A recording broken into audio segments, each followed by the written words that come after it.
Bonjour à toutes et à tous. Mon général, mes chers collègues, nous poursuivons donc nos auditions consacrées à... Ah, excusez-moi, je n'ai pas le bon sur mon bureau. Ok, je peux prendre.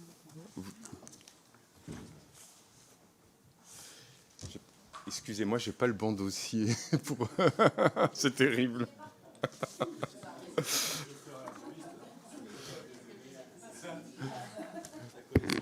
Oui, bah, on peut déjà commencer comme ça. En tout cas, mon général, on vous retrouve, on vous retrouve dans notre cycle d'audition consacré au budget de nos armées. Bien entendu, nous allons partir sur l'armée de terre avec toutes ses spécificités.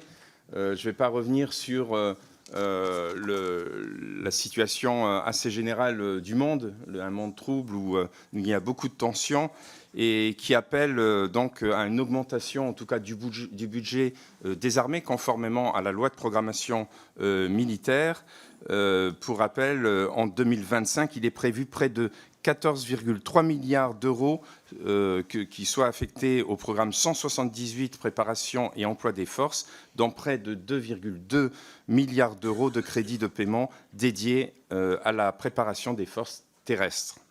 Donc j'en profite d'ailleurs pour saluer notre rapporteur pour avis, Madame Isabelle Santiago, qui est prise mais qui ne devrait pas tarder de nous rejoindre.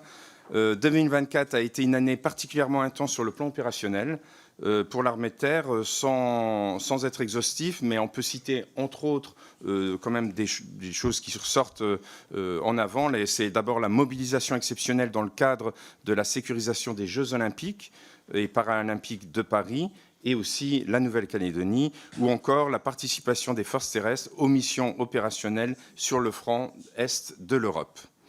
2024, première année d'application de la loi de programmation militaire 2024-2030, a également été une année de livraison d'équipements particulièrement attendue par nos forces. Je pense par exemple à la poursuite du programme Scorpion ou encore à la livraison du nouveau canon César. D'ailleurs, en 2025, l'effort de réarmement de nos forces s'accélérera avec, d'une part, près de 20,2 milliards d'euros de commandes d'équipements et notamment la commande de missiles supplémentaires afin de renforcer nos capacités des trois armées. D'autre part, près de 10,6 milliards d'euros de livraison d'équipements au sein de nos unités concernant l'armée de terre. Celle-ci verra aussi arriver près de 308 nouveaux véhicules du programme Scorpion ou encore 8000 fusils d'assaut HK416. L'année qui arrive constitue également une année importante pour la transformation de l'armée de terre vers un modèle de combat, puisque, nous ne l'oublions pas, la préparation de nos forces face au retour de la guerre de haute intensité est un enjeu majeur. Afin de rentrer dans le vif du sujet, j'ai deux questions pour vous, mon général. La première question concerne la vos axes prioritaires du projet de loi de finances pour 2025 en matière de munitions. 1,9 milliard d'euros de crédits sont en effet consacrés à ce domaine.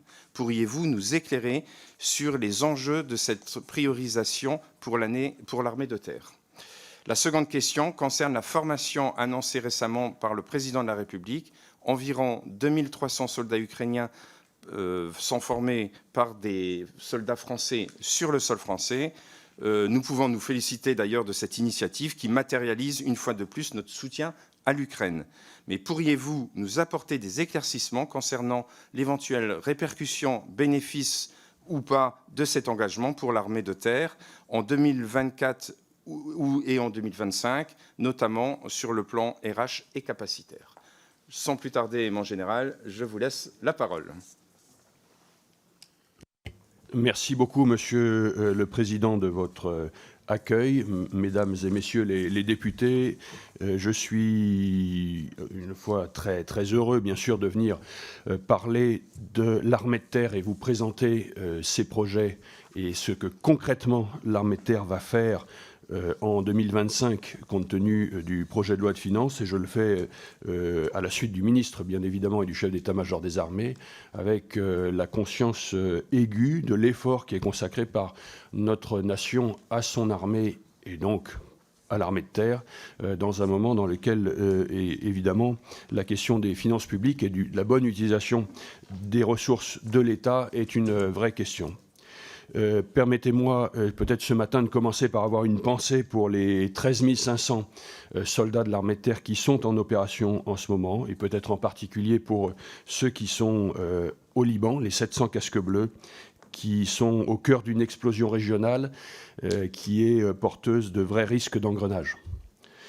Le Proche-Orient, ce lieu, le Liban, et ce lieu dans lequel sont déployés nos soldats, offre, de mon point de vue, une illustration du contexte dans lequel nous évoluons.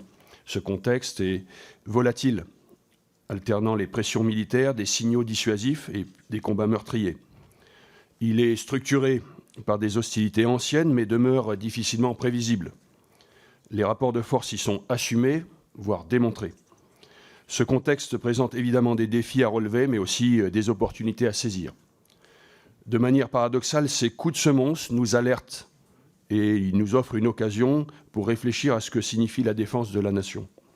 Ils nous poussent à l'action pour conserver le temps d'avance qui permet de parer la montée vers le conflit ouvert et de faire face aux aléas géopolitiques. Notre objectif reste de produire des effets et d'éviter cette montée aux extrêmes. Donc je voudrais débuter ce par un bref retour d'expérience. L'analyse des conflits récents permet de distinguer des constantes au-delà de la conjoncture des conflits du Haut-Karabakh, de l'Ukraine et du Proche-Orient. Je retiens 3 leçons pérennes. La première, un changement d'échelle. L'unité de compte est la brigade et la division dorénavant. Ensuite, je retiens la permanence du combat terrestre.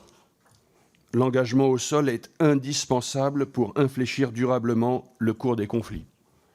Il demeure in fine le sceau de la victoire et de la volonté d'une nation.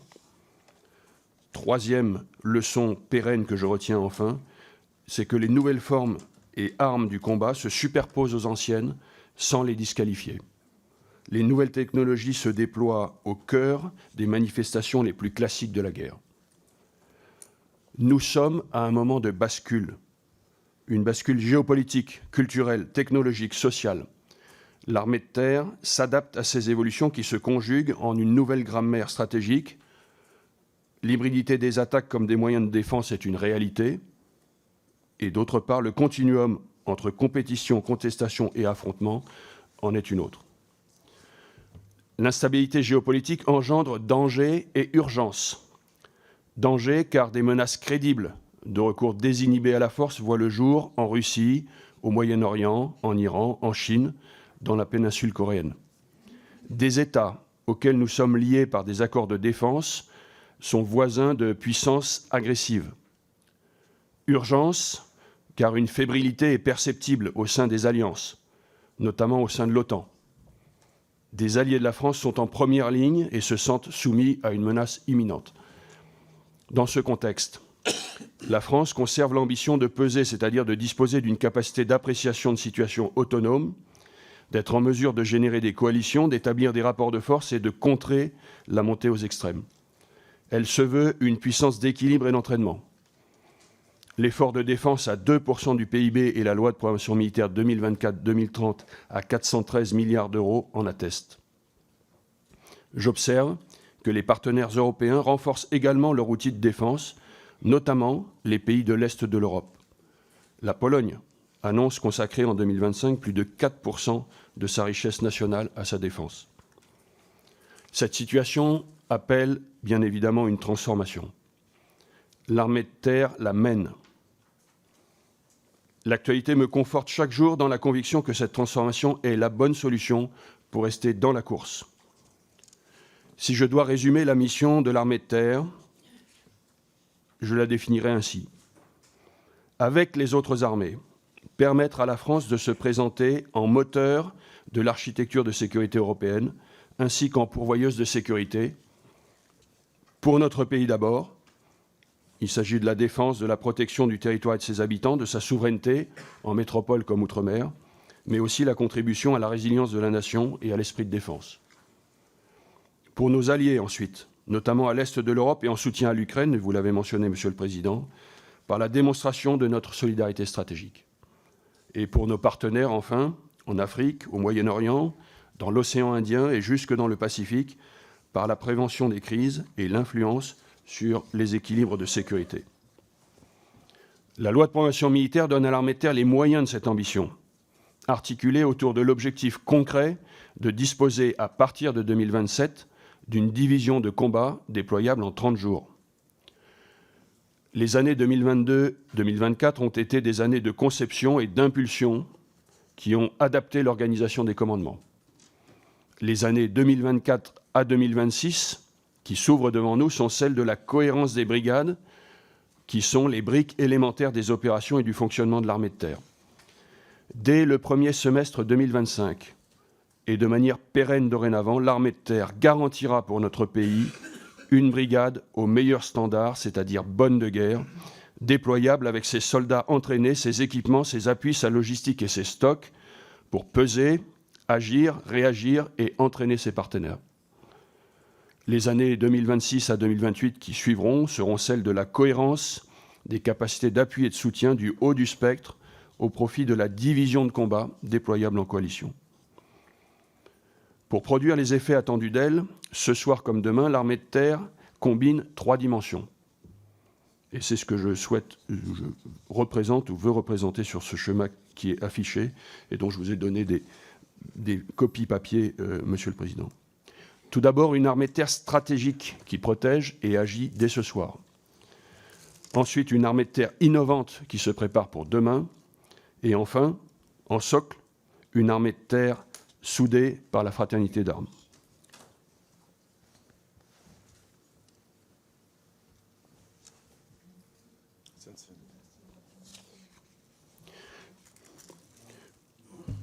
L'armée de terre est stratégique. Elle protège et agit dès ce soir. Au cœur, c'est-à-dire sur le territoire national, au près, c'est-à-dire avec nos partenaires et alliés en Europe et au Moyen-Orient, et au large, dans les zones de crise plus lointaines. L'armée de terre a démontré qu'elle était stratégique cette année en participant à la sécurisation des Jeux olympiques et paralympiques avec 15 000 hommes, dont 15% de réservistes. Elle le démontre aussi en engageant 2000 soldats aux côtés de nos alliés estoniens, polonais et roumains. Elle le démontre enfin par sa présence vigilante au sein de la FINUL, mais aussi en endossant la majeure partie du soutien dispensé par la France à l'Ukraine, et j'y reviendrai en réponse à votre question, Monsieur le Président. Sur l'Ukraine, 15 000 soldats ont été formés depuis 2023, dont 2300 soldats formés et équipés cet automne pour la seule brigade Anne de Kiev. L'armée de terre apporte en outre des garanties de sécurité en Europe. Son investissement au sein de l'OTAN demeure le moyen le plus efficace à ce stade de renforcer sa crédibilité auprès des alliés en tant que nation cadre de la défense collective. L'armée de terre a créé le commandement Terre Europe cette année pour commander, sous l'égide de l'état-major des armées, l'ensemble des missions se déroulant sur le continent. En 2025, en plus des alertes et missions qui lui seront fixées en fonction de l'évolution de la situation sur le territoire comme à l'étranger, l'armée de terre prendra part à des exercices majeurs qui constitueront autant de signalements stratégiques. J'en cite 3. L'exercice Dacian Spring 25, qui démontrera la capacité à déployer une brigade bonne de guerre dans un cadre multinational en Roumanie au printemps. L'exercice Diodor 25, qui entraînera les unités de renseignement et d'appui dans la profondeur, dans un contexte de haute intensité. L'exercice Warfighter 25, qui démontrera l'interopérabilité de la première division de Besançon avec un corps d'armée américain et des divisions allemandes et britanniques. L'armée de terre est stratégique, l'armée de terre est innovante, elle se prépare pour demain. Elle tire les leçons des conflits récents en distinguant les évolutions structurelles et conjoncturelles. Elle encourage l'innovation décentralisée, car les idées des praticiens du combat dans les unités sont indispensables et jouent le rôle d'aiguillon. L'innovation centralisée, car les projets plus lourds ayant vocation à fournir des capacités clés aux unités de combat naissent d'une synergie réussie entre les chercheurs, les experts militaires et les industriels, avec l'état-major des armées et la délégation générale et la direction générale de l'armement. C'est la mission du commandement du combat futur qui a été créée voici 1 an. En 2024, en plus des équipements délivrés par les programmes d'armement, notamment les 300 véhicules Scorpion, l'armée de terre a lancé dans ses ateliers, et c'est un exemple, le réemploi en lutte anti-drone des vieux canons de 20 mm sur affût, en leur adjoignant un viseur optronique, une station météo et un calculateur avec une couche d'intelligence artificielle développée en coopération avec l'AMIAD, la nouvelle agence ministérielle de l'intelligence artificielle. En 2024, l'armée de terre a acheté sur catalogue des camions et des porte-chars pour favoriser la mobilité des régiments et des brigades, favoriser ainsi la vie du quotidien. En 2025, le projet de loi de finances permettra la livraison du 50e char Leclerc rénové, de 300 nouveaux véhicules Scorpion, ce qui représentera à cette date, en cumulé, 45% de la cible Scorpion. Le PLF permettra l'acquisition, la livraison de drones de tout type, dont une dizaine de patrouilleurs, de missiles anti-chars et anti-aériens, ainsi que de munitions téléopérées. L'armée de terre développera le système de communication sécurisé hybride HYDRE, un moyen de communication qui renforce la connectivité des forces via l'hybridation des réseaux et offre une meilleure résistance au brouillage, développé là aussi à partir d'idées venant de la base et en moins d'1 an par une combinaison des moyens de l'armée de terre, des armées et de la DGA. L'armée de terre recevra 6 engins des mineurs de zone. L'armée de terre stratégique, l'armée de terre innovante, l'armée de terre soudée, enfin. Elle est une armée d'emploi riche de ses hommes et de ses femmes, liés par la fraternité d'armes. Elle offre une carrière riche et porteuse de sens à la jeunesse qui sert dans ses rangs. Cette année, 15 000 jeunes et 5 000 réservistes ont fait le choix de rejoindre ces rangs. Ces recrutements et les effets bénéfiques du plan de fidélisation permettront d'atteindre en décembre 2024 le plafond des effectifs autorisés. 15 000 soldats d'actifs et 5 000 réservistes seront de nouveau recrutés en 2025, dont près d'1 millier dans les domaines émergents, cyber, numérique, renseignement et mécanique aéro. L'armée de terre recrute, forme, fidélise et accompagne ses soldats de leur candidature à leur retour à la vie civile. Elle assume un rôle d'escalier social en métropole comme outre-mer et continue à toucher la jeunesse au-delà de ses soldats, avec 50 000 jeunes au contact des régiments via des challenges jeunesse, des Jeux olympiques, les classes de défense, les stages d'hiver. Après le succès des volontaires découvertes de l'armée de terre du 35e régiment d'infanterie pendant les Jeux olympiques et paralympiques, l'expérimentation sera renouvelée et élargie en 2025. Les valeurs qui font la force des unités de l'armée de terre, notamment la fraternité d'armes, considération, unité, esprit de corps et mixité, feront l'objet d'un effort accru en 2025. Pour conclure, je dirais que l'armée de terre est consciente de son rôle au service de la cohésion nationale, dont elle offre une image que les Français plébiscitent. Je crois que la France a plus que jamais besoin d'une armée de terre stratégique, innovante et soudée. Je pense pouvoir dire qu'elle l'a. C'est un atout, mais c'est aussi le fruit d'une culture et d'une histoire qui donnent à notre pays une armée d'emploi. C'est le résultat d'une ambition constante qui se poursuit à travers les ressources attribuées au projet de loi de finances 2025 et les réalisations qu'elles permettent. Je connais les pressions importantes qui s'exercent aujourd'hui sur les finances publiques. Dans un moment de bascule stratégique, nous bâtissons sur les engagements de la loi de programmation militaire 2024-2030 un modèle d'armée de terre qui permet à la France de tenir son rang, de peser et d'entraîner. Nous avons entamé un mouvement d'ampleur que nous poursuivrons. La situation internationale nous y oblige. Nos compatriotes et nos alliés peuvent compter sur la détermination de tous les soldats de l'armée de terre et de leurs chefs. Et peut-être en rebond, Monsieur le Président, pour répondre à votre question, revenir tout d'abord sur la question de la formation des soldats ukrainiens pour redire que j'ai donné ce chiffre de 14 000 soldats ukrainiens formés à ce jour. Rappeler que nous avons un dispositif de formation qui est aujourd'hui quadruple. nous formons dans nos écoles un certain nombre de soldats ukrainiens de tout grade, mais plutôt des officiers et des sous-officiers, pour des stages qui vont de quelques semaines à une année, pour former des chefs, des techniciens dans des domaines particuliers. Deuxièmement, nous faisons de la formation initiale de jeunes Ukrainiens civils qui deviennent des soldats à travers une formation initiale, et nous faisons ça en France, dans un de nos camps, depuis maintenant 2 ans. Nous formons des bataillons ukrainiens en Pologne, en ayant déployé à peu près 150 soldats français qui font cette formation, et nous en sommes à la formation du 14e bataillon ukrainien en Pologne. Et quatrième et dernier élément de ce dispositif, qui est le plus récent et qui est actuellement à l'œuvre, c'est cette formation et cet équipement d'une brigade ukrainienne. 2300 soldats ukrainiens sont présents en France pour cette formation, mais un certain nombre d'autres soldats ukrainiens s'y ajoutent parce qu'ils sont formés en Ukraine. Et nous ferons un exercice de synthèse avec troupes et une partie sur ordinateur, sur simulation, pour garantir que cette brigade, encore une fois que nous aurons formée et équipée à tous les niveaux, du niveau des soldats jusqu'au niveau du chef de la brigade, soit effectivement prête à partir au combat. Quels sont les impacts pour l'armée de terre? Il y a des impacts en termes d'équipement, puisque une des caractéristiques de la France, c'est à la fois d'équiper et de former. Ces équipements sont ceux qui quittaient les rangs de l'armée de terre française grâce aux livraisons de la loi de programmation militaire et notamment de l'arrivée des véhicules Scorpion. À l'exception initiale de ces canons César que nous avions cédés, qui avaient été pris sur nos lignes, sur nos corps, mais qui sont actuellement remplacés, notamment grâce à la montée en cadence très importante de KNDS dans la production des Césars, puisque aujourd'hui, 6 Césars sont produits chaque mois.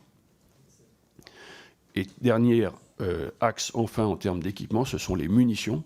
Nous avons initialement fourni à l'Ukraine un certain nombre de munitions venant de nos stocks, mais dorénavant, c'est bien la production nationale, enfin la production qui alimente les cessions de munitions à l'Ukraine, en même temps qu'elles alimentent la reconstitution de nos stocks, et notamment en termes d'obus, de coups de canon d'artillerie de 155 mm.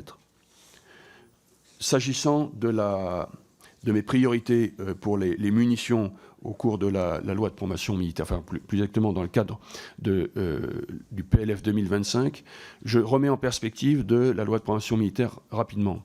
Le maître mot de la loi de programmation militaire et de sa construction a été la cohérence. Cette cohérence, d'un point de vue de l'armée de terre, elle est d'abord une cohérence verticale, c'est-à-dire qu'effectivement, un équipement majeur n'a de valeur opérationnelle que s'il bénéficie de cette cohérence verticale qui fait que non seulement j'ai l'équipement majeur, mais j'ai également les pièces, les additionnelles, mitrailleuses, etc., qui vont autour de cet équipement, les pièces de rechange pour le maintenir en ligne, l'équipement des soldats, l'entraînement des soldats et, bien sûr, les munitions. Et donc, tout l'esprit de la loi de programmation militaire a été de renforcer cette cohérence verticale et notamment de renforcer et d'alimenter nos stocks de munitions pour pouvoir avoir cette cohérence verticale de chacune des capacités, avec pour moi une préoccupation première sur les capacités d'artillerie et sur ces stocks de munitions d'artillerie. Donc aujourd'hui, nous sommes en train de reconstituer ces stocks capacité par capacité. Ma priorité, et c'est l'objet finalement des ressources, de la répartition des ressources dans le PLF 2025, c'est l'artillerie, et c'est cette dimension des obus de 155, des coups de 155. Ma deuxième priorité, parce que finalement c'est une condition indispensable de l'engagement en opération dorénavant, ce sont les capacités, donc les munitions de défense solaire, et notamment Mistral. Ma troisième priorité sont les capacités et les munitions qui permettent l'attaque anti-char, en gros, même si ces munitions servent aussi à détruire des objectifs dans la profondeur tactique, et que ce soit les munitions traditionnelles, notamment les missiles anti-char, notamment sur nos nouveaux systèmes missiles moyenne portée, mais aussi les nouvelles munitions, Et dans ces nouvelles munitions, il y a les munitions téléopérées. Et donc cette année, nous allons recevoir les premières munitions téléopérées, les mêmes que celles que nous allons fournir à l'Ukraine, avec cet objectif de nous acquérir cette capacité, mais également de tirer les leçons de leur emploi en Ukraine. Peut-être juste un dernier rebond sur cette question des munitions téléopérées. Il s'agit d'un domaine, munitions téléopérées ou munitions ou drones suicides. C'est un domaine qui est dans une évolution tellement rapide que la question des stocks à acquérir est probablement pas la seule entrée pertinente.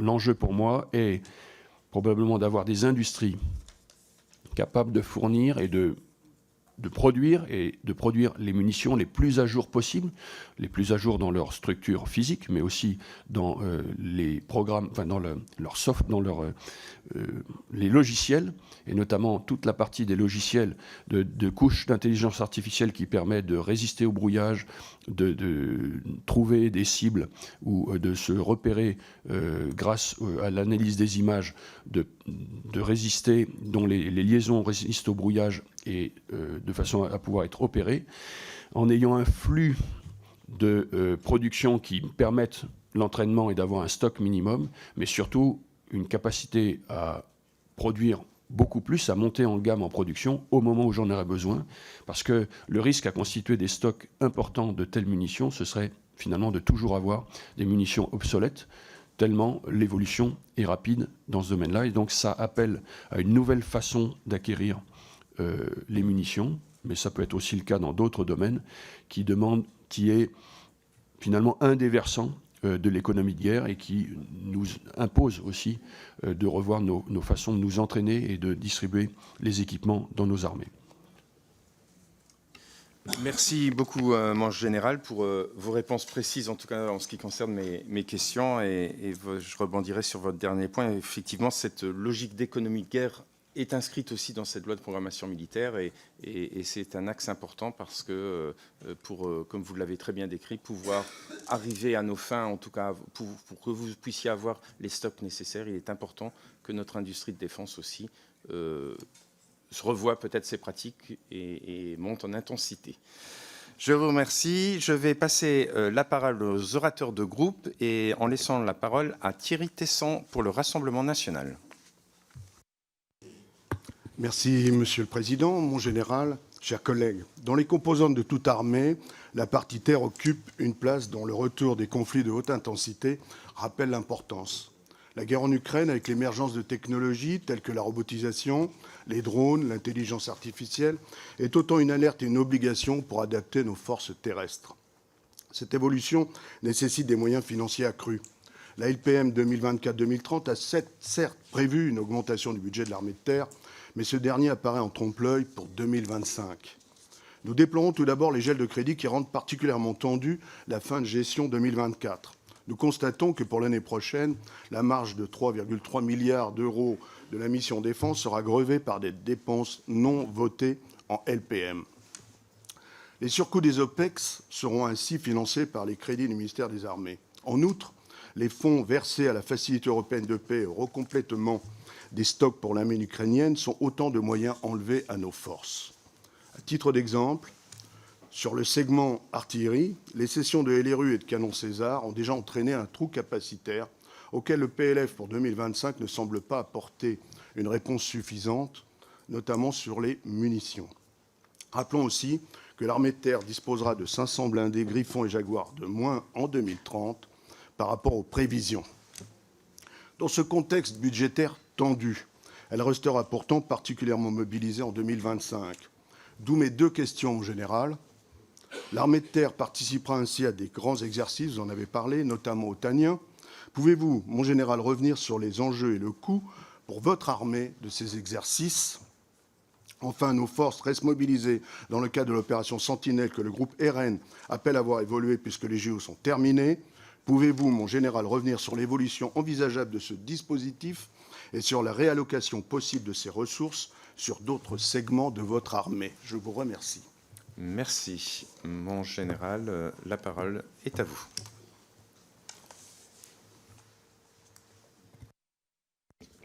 Monsieur le député, sur la question des grands exercices, 2 remarques. La première, sur le fait que ces exercices, dans la question du continuum, enfin de la nouvelle grammaire stratégique, la question du signalement, c'est-à-dire du signal qu'on envoie, de ce que signifient nos activités, du quartier jusqu'à l'engagement opérationnel le plus dur, me semble être dorénavant une dimension majeure de la façon de mener et de programmer nos activités. C'est quelque chose que nous devons apprendre, c'est quelque chose que nous exécutons dès à présent. Et donc ces grands exercices que j'ai cités, et les grands exercices que nous allons réaliser l'an prochain, de toute façon qu'ils aient lieu dans le cadre de l'OTAN ou dans un autre cadre, ont une dimension d'entraînement pour l'armée de terre, mais ont une dimension de signalement, de signal envoyé. Signal à nos alliés, et c'est leur premier rôle au sens de donner confiance, de crédibilité de notre armée de terre et de nos armées au-delà dans le cadre de ces exercices. Et donc, au-delà de la question du coût et des impacts de l'intérêt pour l'armée de terre propre, je les considère comme une mission pour établir cette crédibilité. Crédibilité qui me semble, aujourd'hui, et c'est un avis militaire du CEMAT, la plus rentable dans le cadre de l'OTAN. C'est-à-dire que mes homologues, quand je les rencontre, me disent « il y a danger, il y a urgence, pour moi, seul le cadre de l'OTAN compte, etc. » Et donc je leur réponds dans leur langage. Je leur réponds, mais puisque vous croyez, puisque c'est ça votre priorité, dans cette priorité, dans la priorité de ce cadre, je vais vous faire la démonstration de ma crédibilité. Est-ce que ça m'enferme dans ce que je pourrais faire? Non, parce que en fait, l'OTAN, au-delà de ses finalités militaires, est d'abord une grande machine à normer et à créer de l'interopérabilité. Et donc, faire la démonstration de ma crédibilité, de l'interopérabilité, de la capacité à agir suivant les normes et la grammaire et le langage de l'OTAN, c'est asseoir une forme de crédibilité vis-à-vis de ses alliés. Est-ce que cette crédibilité et ce message, il s'adresse aussi aux adversaires, concrètement à la Russie? Probablement. Parce que dans une question de crédibilité, là aussi, avec des termes, puisqu'on n'emploie pas le terme de dissuasion, mais plutôt pour l'OTAN de découragement. Découragement, faire peur, être redouté, redoutable, craint. C'est en tout cas quelque chose que les coalitions auxquelles nous appartenons doivent pouvoir démontrer, et nous, dans ce cadre. Ça, c'est finalement l'utilité de ces exercices au-delà de leur finalité d'entraînement. Deuxième aspect, à quoi est-ce qu'elles me servent, moi, armée de terre? Oui. Vous savez que la loi de programmation militaire, et notamment sur l'année 2024 et les années qui viennent, nous permet en gros, de financer et de déployer à peu près 70% de la norme d'activité dite loi de programmation militaire que nous visons pour la fin de la loi de programmation militaire.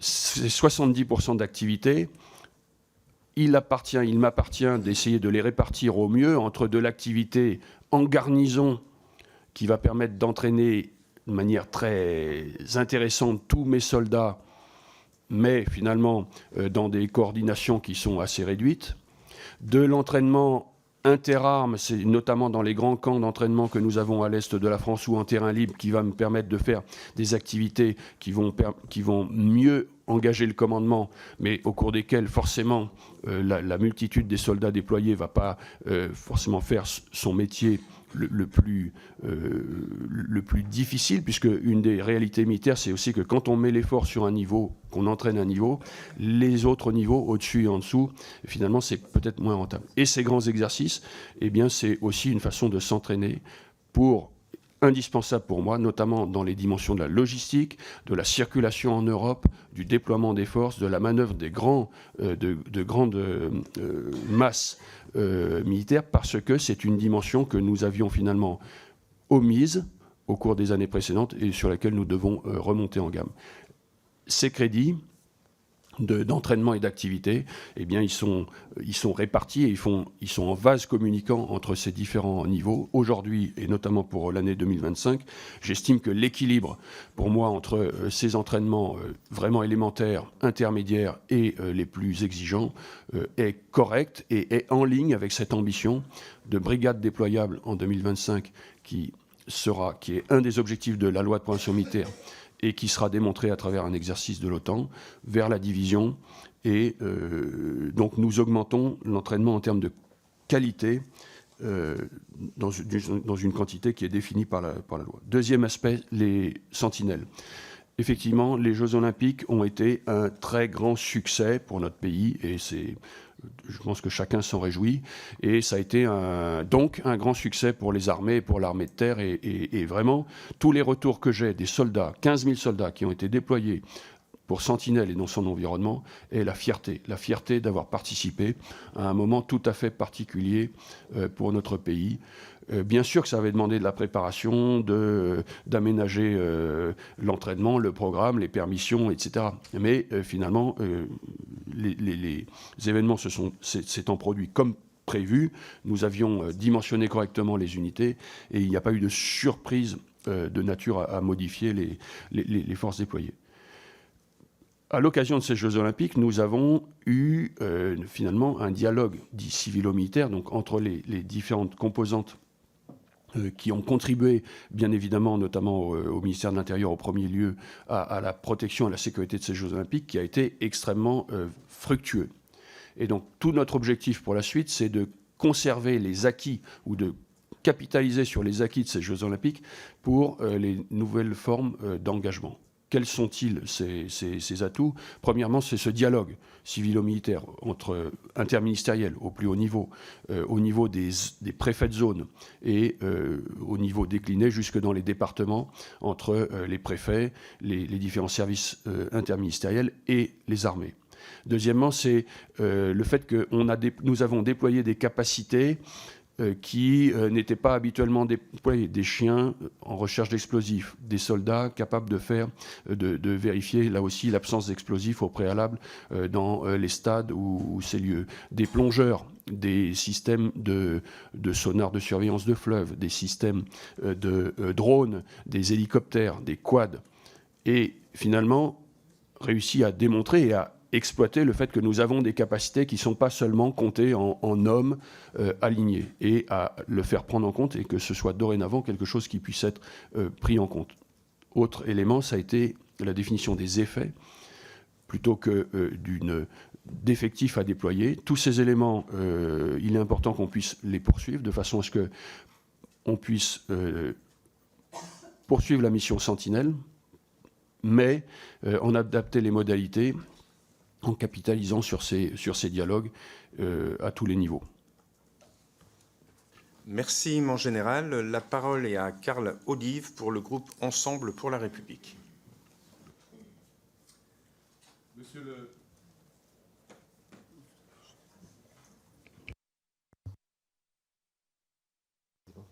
Voilà. Monsieur le Président, mes chers collègues, mon général, il y a quelques semaines, dans une tribune au Monde, vous indiquiez que plusieurs décennies de paix, émaillées de déploiements limités de corps expéditionnaires dans des missions de gestion de crise, ont conduit les sociétés occidentales à sous-estimer la réalité des rapports de force et des volontés de puissance. Aujourd'hui, la réalité s'impose à nous. Du Proche-Orient à l'Ukraine, de la mer de Chine au Sahel, et même ici en France, avec les attaques cyber et la désinformation, le niveau de tension et de conflictualité ne cesse de grimper. Cette évolution du monde est à la fois géopolitique, stratégique et tactique. Vous indiquiez également, mon général, dans cette tribune, que le fantasme d'un combat moderne, mené intégralement à distance grâce aux nouvelles technologies, s'est dissipé. Les nouvelles formes de conflictualité s'ajoutent aux anciennes sans les remplacer. De nombreux défis se posent à nos armées, et tout particulièrement à l'armée de terre.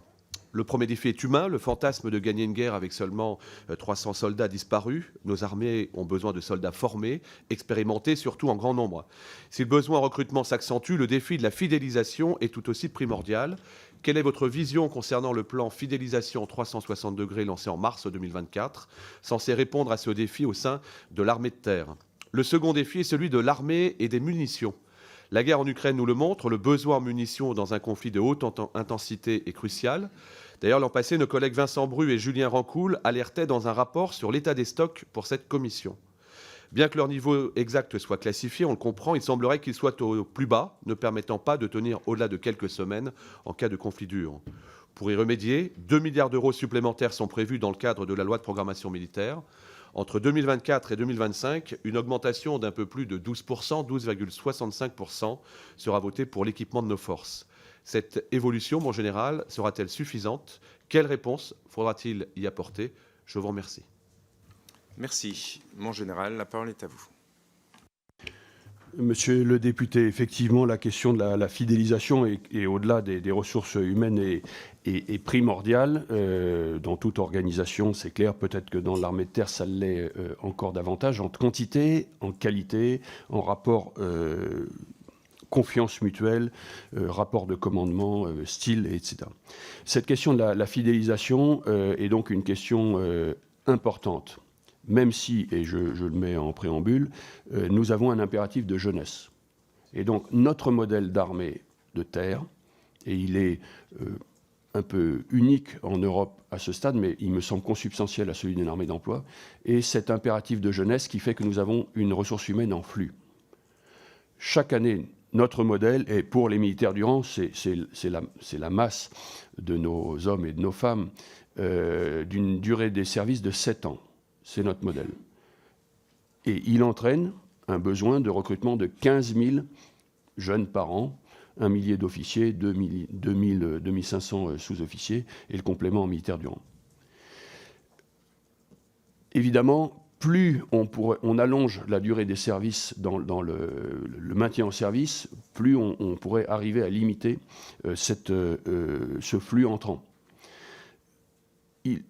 On a donc un enjeu, et en gros, je le chiffrerai à essayer d'augmenter de 1 an la durée moyenne des services de nos militaires d'une manière générale, et en particulier de nos militaires du rang. Cette année, nous avons eu de bons résultats en termes de fidélisation. Le ministre a annoncé hier le chiffre de 1500 militaires, moindre départ dans l'année dans les armées. Au sein du ministère, au sein de l'armée de terre, c'est 1200 soldats qui ne sont pas partis cette année alors que nous avions prévu que les flux étaient prévus. C'est l'effet, d'abord, de la fierté générale, et je le dis vraiment profondément, des soldats à servir dans notre armée de terre, etc. La conscience de la situation internationale géopolitique, et vous savez que quand il y avait eu les attentats, on avait eu un surcroît de demandes de jeunes pour rejoindre nos rangs. Quand il y avait eu l'attaque russe en Ukraine, on avait eu davantage de demandes pour rejoindre nos rangs. Et je pense que la conscience des dangers du monde joue en partie sur le maintien dans nos rangs. Mais évidemment, c'est aussi l'effet des combinés des mesures qui ont été prises dans le plan 360 degrés. Et je vous parlais là principalement des militaires du rang parce que c'est notre grande cible, mais les effets du plan fidélisation ont été très sensibles aussi pour les sous-officiers et les officiers, et notamment dans la perspective des nouvelles grilles indiciaires. Nouvelle grille indiciaire des sous-officiers qui sera mise en œuvre cette année et qui a des effets importants sur cette fidélisation parce qu'elle a des effets importants sur les indiciaires et notamment sur les milieux et fins de carrière. Et c'était le but. Pour les officiers, la perspective de l'application de cette grille indiciaire en 2025, et c'est dans le projet de loi de finances qui a été présenté, a ces mêmes effets importants. Sur la question des munitions et des stocks, je disais tout à l'heure quelles étaient en gros mes priorités en termes de type de munitions et du fait qu'effectivement, la montée de nos stocks de munitions est une question fondamentale de la crédibilité de notre... Et au cœur de ce plan, au cœur de la loi de programmation militaire qui veut bâtir de la cohérence, non pas à la place de la masse, mais avant la masse pourra venir plus tard. Le plan de l'armée de terre autour de cette brigade de combat bonne de guerre en 2025 et de la division bonne de guerre en 2027 a évidemment cette dimension de munitions.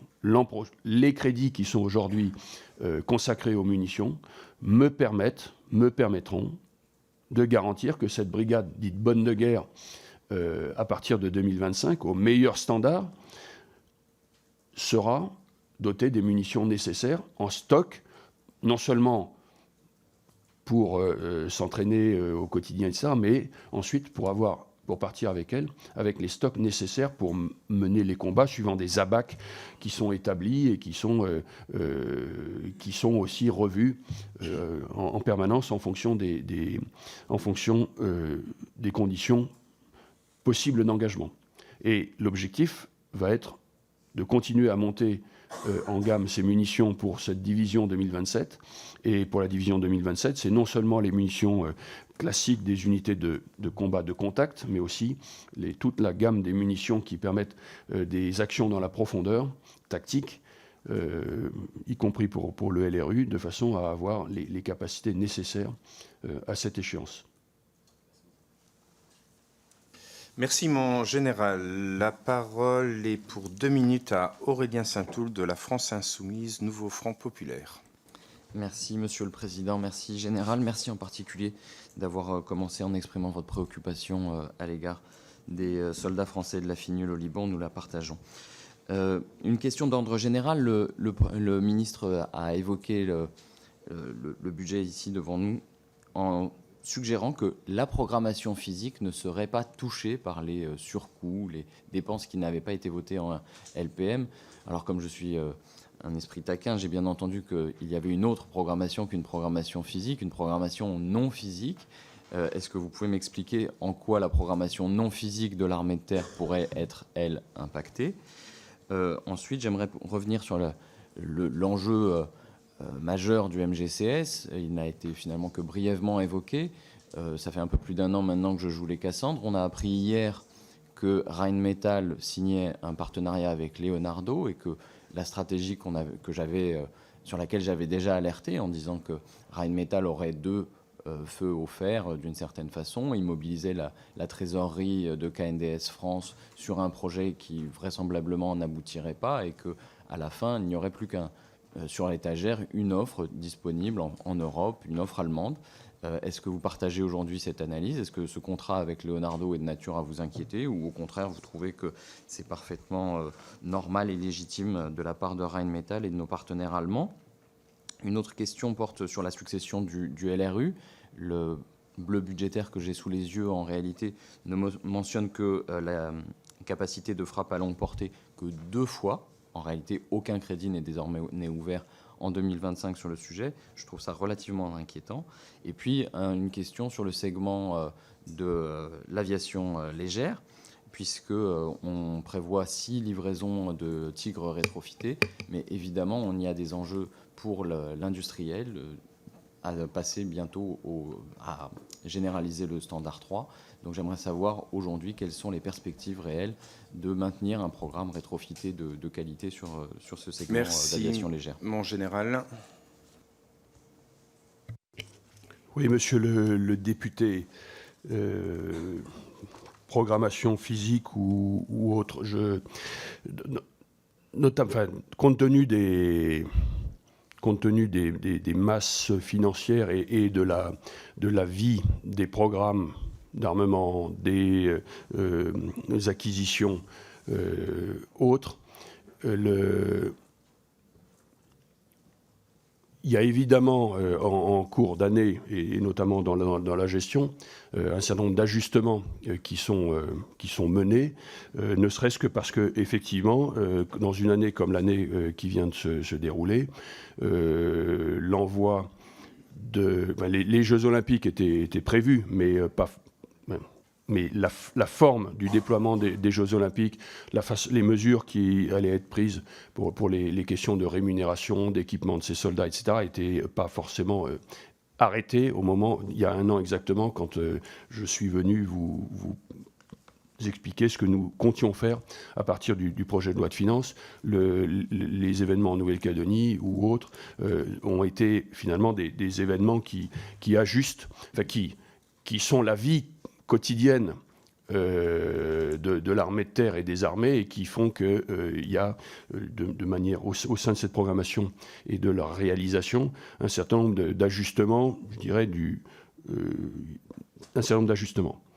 Est-ce que les conditions, est-ce qu'aujourd'hui, les conditions de la fin de gestion qui ne sont pas complètement, qui sont pas établies, et finalement les ajustements de la programmation menés dans les exercices internes dits A2PM, etc., impactent le projet de l'armée de terre au sein des armées, de cette question d'une brigade projetable en 2025 et d'une division bonne de guerre en 2027, à ce stade, non.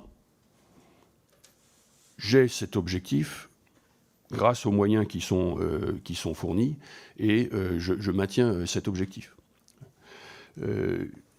Sur la partie du MGCS, je vous l'avais déjà dit l'an dernier, et je le redis ici, moi je crois vraiment que nous avons un impératif double, de faire un bond vers un nouveau type de système de combat terrestre. Je ne vais pas dire futur char, parce que ce sera, encore une fois, plusieurs chars, plusieurs plateformes, dont des plateformes robotisées, etc. Et que c'est indispensable. Et c'est indispensable à l'horizon 2040. Pour des raisons internes, parce qu'il faudra remplacer nos chars, mais pour des raisons externes, parce que les autres, et y compris des compétiteurs, auront quelque chose qui ressemble à cette occasion-là, ou quelque chose qui sera l'ennemi de ces systèmes de chars à cet horizon-là. Deuxièmement, je suis persuadé que un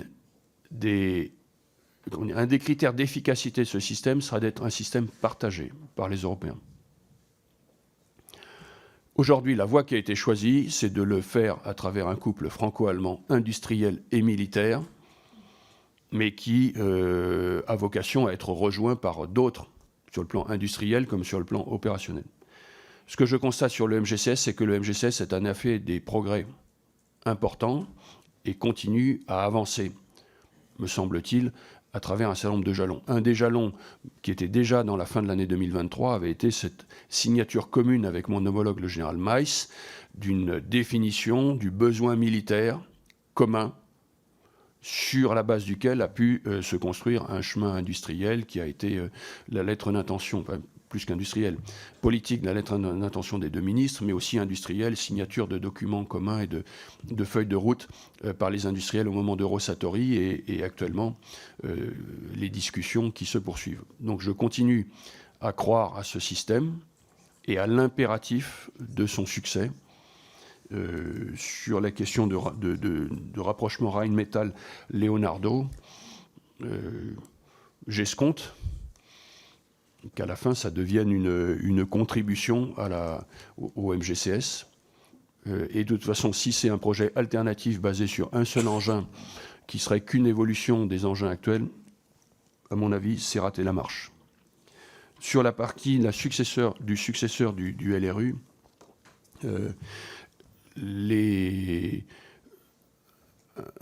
une étude, enfin, je pense que le DGA en reparlera, n'est pas venu encore, en parlera. Il y a eu le lancement, ou est en cours, le lancement d'un programme d'études de façon à livrer un démonstrateur d'ici 1 an et demi, qui est une des voies pour le successeur du LRU. Là aussi, le LRU, cette capacité de feu dans la profondeur tactique, c'est une capacité indispensable pour l'armée de terre et donc pour les armées, me semble-t-il, que dans la loi de programmation militaire, les ressources nécessaires sont programmées. J'ai une urgence sur cette capacité, parce que c'est clairement une capacité différenciante. De nombreux pays européens s'en dotent, et nous avons le besoin d'occuper ce créneau également, qui est un créneau à partir duquel, qui correspond à nos moyens de renseignement et qui permettra d'attaquer dans cette profondeur tactique, c'est-à-dire 100 km, 100, 150, 200 km, des objectifs qui sont les ennemis de nos forces, directes de nos forces. Dernier point sur la LAT, sur la rénovation à mi-vie du Tigre. Les discussions les discussions se poursuivent en interne pour définir, là aussi, quel est le bon compromis de cette rénovation à mi-vie qui ne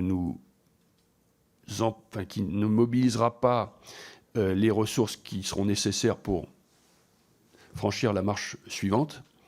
Et les discussions se poursuivent avec nos partenaires, donc notamment les Espagnols, avec qui nous sommes sur ce programme. Il y a une dimension industrielle et pour nous une dimension évidemment militaire. Merci, mon général. La parole est à Marie Récalde pour le groupe socialiste et apparenté. Merci, Monsieur le Président. Général, merci. Le projet de loi de finances de 2025 s'inscrit, vous l'avez rappelé, dans la volonté de la LPM d'une augmentation de stock afin d'améliorer notre réactivité, ce qui implique de disposer de matériel, de munitions, de pièces et des ressources humaines nécessaires pour le MCO. Ce respect est important étant donné le contexte géopolitique que nous avons tous en tête. C'est un geste qui sera scruté par nos alliés, mais aussi par nos adversaires. Et c'est un signe de confiance envers les femmes et les hommes qui servent sous nos couleurs. Et je vous remercie de leur transmettre notre plus profond respect au nom de mon groupe.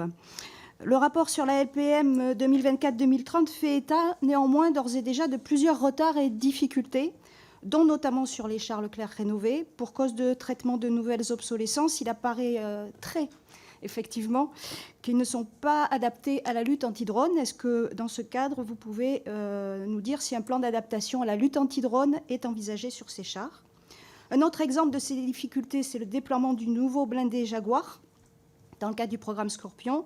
Ces nouveaux blindés de reconnaissance et de combat sont arrivés en Estonie, bien qu'ils soient encore en phase d'apprentissage par l'arme blindée cavalerie. Il n'a pas été officiellement déclaré opérationnel et vous avez, Général, souligné que des ajustements étaient encore nécessaires pour le rendre pleinement opérationnel, notamment sur sa capacité de tir par les tourelles. Pourriez-vous nous en dire un peu plus sur ce point et la livraison d'un nouveau standard plus opérationnel? Et enfin, j'avais une question, moi aussi, sur le projet MGCS. Vous y avez répondu pour partie et vous nous avez apporté quelques précisions sur vos échanges en 2023 avec votre homologue allemand. Est-ce que ces échanges ont évolué dans le bon sens? Mais je crois qu'on peut... Mon général. Madame la députée, du coup, je rebondis déjà sur la question du MGCS. Je suis en contact très étroit et très régulier avec mon homologue allemand. Et évidemment, nos échanges sur le MGCS, mais plus largement, finalement, sur le retour d'expérience de l'Ukraine et de ce qui se passe de Gaza, sont importants parce qu'il est effectivement primordial que nous regardions de manière très précise ce qu'il y a à apprendre de ces conflits, encore une fois, pour distinguer ce qui est peut-être lié à un moment, à un lieu, à une configuration, de ce qui est pérenne. Et dans ces éléments pérennes, et je bascule sur la question de la lutte anti-drone pour les Leclerc, il est évident pour tous que cette menace aérienne, mais dans une combinaison qui va du drone acheté dans le commerce jusqu'aux engins balistiques hypersoniques, etc., et aux chasseurs habités, est une menace qui s'est à la fois renforcée par sa diversité et sa capacité de pénétration, et qui montre aussi ses limites, et notamment dès lors qu'il y a un espace défendu par des moyens solaires, toute une partie de cette panoplie est interdite, très schématiquement, de pénétration au-dessus des unités. Et donc, la capacité solaire qui est par miroir celle qui interdit la pénétration d'un certain nombre de menaces, et d'autre part qui est absolument indispensable à tous les niveaux pour se protéger de cette menace, apparaît de plus en plus comme indispensable. Et en plus, c'est une capacité qui est en bouillonnement, qui est en évolution très importante, même si, et je schématise un peu, elle a démarré en retard par rapport à la menace drone. Concrètement, si on regarde le drone comme le glaive et la défense solaire élargie comme la cuirasse, aujourd'hui, le glaive l'emporte sur la cuirasse, notamment dans ces segments des petits drones, etc. La cuirasse est en train de se redresser. Il faut trouver les moyens de se défendre.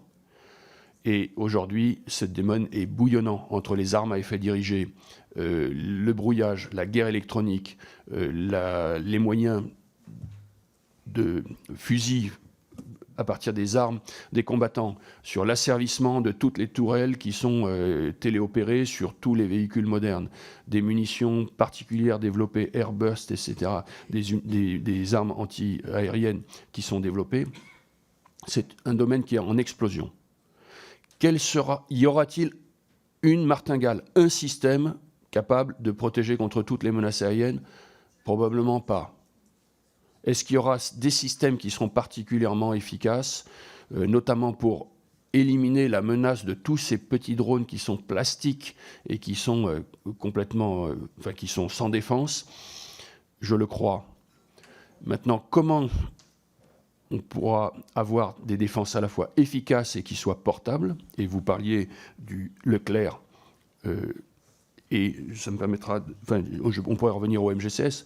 Probablement, c'est par une combinaison de moyens, et ces combinaisons de moyens, elles sont en train d'évoluer à très grande vitesse, et donc il est difficile d'envisager aujourd'hui un système qui serait pérenne pour plusieurs années. C'est pour ça que la rénovation du Leclerc a déjà... va adopter, ou sur le Leclerc vont être adaptés des moyens de lutte anti-drone ou dans son environnement qui seront des moyens de patch, qui seront des moyens temporaires et qui, de façon à ce qu'on en arrive à trouver une solution pérenne pour l'avenir. Mais si j'en reviens au MGCS, c'est une des raisons pour lesquelles le MGCS ne pourra pas être un engin capable de faire tout seul, parce que sinon on est dans des masses de 70 tonnes, 80 tonnes. Si on veut une arme classique, des missiles d'attaque, des drones, et en contrepartie les capacités à se défendre contre toutes ces capacités, et que ce sera plutôt un ensemble de porteurs. Sur la partie Jaguar, c'est un très bel engin. C'est un très bon engin. Et nos soldats, du premier REC, du premier SPAI, du RICM, du premier RIMA, qui en sont dotés, aiment cet engin. Et ils sentent que ce sera un très bon engin. Alors maintenant, c'est un nouvel engin. Et c'est un engin qui est un saut, là aussi, de génération, compte tenu de l'intégration de tous ces systèmes internes qu'on appelle Vétronic, de ses capacités de tir, etc. Et donc, il a des difficultés de jeunesse, ou plus exactement, une des façons de surpasser ces difficultés de jeunesse, c'est les versions. Aujourd'hui, nous sommes en train de recevoir dorénavant les chars de la version R2, peu importe, et de rétrofiter tous les chars précédents dans cette version R2, parce qu'en fait, les évolutions sont bien souvent logicielles. Et nous sommes en train de recevoir, nous avons aujourd'hui des Jaguars qui tirent en mouvement sur des cibles en mouvement, à partir de leur arme principale, qui tirent en mouvement sur des cibles en mouvement simultanément à partir de leur arme secondaire, et qui ont éliminé toute une partie des pannes tourelles qui pouvaient survenir, liées notamment aux questions de stabilité électrique, etc. C'est donc un bon engin. Est-ce que la question de prononcer sa mise en service opérationnel va être une question des prochains mois? En tout cas, il a été déployé en Estonie. C'est parce que nous avons confiance, j'ai confiance en lui, pour être au moins au niveau du 10RC, qui était son prédécesseur. Même si il n'est pas encore au niveau du Jaguar tel qu'on l'a acheté et tel qu'on l'attend dans les prochaines années, notamment cette question de tir missile moyenne portée au-delà de la vue directe. Merci, mon général. La parole est à Valérie Bazin-Malgras pour le groupe Droite républicaine. Merci, Monsieur le Président.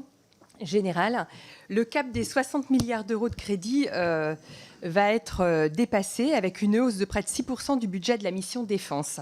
Cependant, certaines lignes budgétaires sont de nature à nous inquiéter, et notamment le budget du MCO de l'armée de terre. Il est en baisse, alors je voulais savoir si cette situation est inquiétante ou pas et ce que vous en pensez. C'est dans le PAP, le MCO est bien en baisse et je voulais vous entendre là-dessus. Merci, Général. Mon général. Que dit le pape? Madame la députée, pour moi, le maintien en condition opérationnelle de l'armée de terre est stable sur l'année qui vient. Mais je vais vous... Et notamment, l'enjeu... Vous savez que le maintien en condition opérationnelle de l'armée de terre, c'est une dimension très importante parce que c'est une des dimensions de la cohérence de cette armée de terre qui, encore une fois, ne doit pas avoir que les équipements, mais bien les équipements, les stocks qui vont avec et la capacité à entraîner ces équipages, donc à générer de l'activité. Le niveau d'activité atteint en 2024 sera de 70% de la fameuse norme loi de programmation militaire qui sera atteinte en fin de loi de programmation militaire et qui était déjà en croissance par rapport aux années précédentes, qui nous a permis de faire l'activité générée cette année. L'an prochain, nous maintiendrons ce niveau d'activité et nous accroîtrons encore en qualité l'activité, notamment à travers les exercices, la qualité des exercices qui seront exécutés. Ce maintien en condition opérationnelle, qui est une dimension très importante de l'activité et de son financement, sert non seulement à financer l'activité, mais sert aussi à acheter et à acquérir des pièces en stock qui permettent d'augmenter la réactivité, mais aussi la durabilité des forces en opération. Et donc, sans vouloir prendre une image qui serait trop simpliste, pour moi, c'est une question de baignoire. J'ai, grâce au projet de loi de finances, un robinet qui me permet finalement d'acquérir des pièces et de la main-d'œuvre pour payer des volumes horaires. Ça, c'est la sortie, c'est la bombe de ma baignoire, des volumes horaires d'activité, et en même temps d'alimenter le stock, donc qui est finalement le stock tampon, qui me permet d'augmenter la durabilité des forces en opération. Je joue en permanence au cours de l'année et ligne par ligne au sein de ces pièces entre les besoins d'entraînement et d'activité générale des forces et de constitution des stocks. Aujourd'hui, donc pour résumer, cette année, sur les éléments de sortie en termes de volume d'activité, on fera l'activité. En 2025, on fera l'activité. Nous avons les moyens, à travers le PLF, de faire l'activité qui est prévue et à travers les ressources qui sont prévues au PLF, en même temps d'augmenter notre stock intermédiaire, et notamment parce que la CIMT, qui est un des opérateurs importants en tout cas pour les 2 tiers de l'activité de l'armée de terre, 1 tiers étant une activité aérienne, par la renégociation des marchés et leur restructuration en sortant du seul marché à l'heure d'activité forfaitaire, d'obtenir des gains de productivité sur ce segment. Merci, mon général. La parole est à Catherine Hervieux pour le groupe écologiste et social.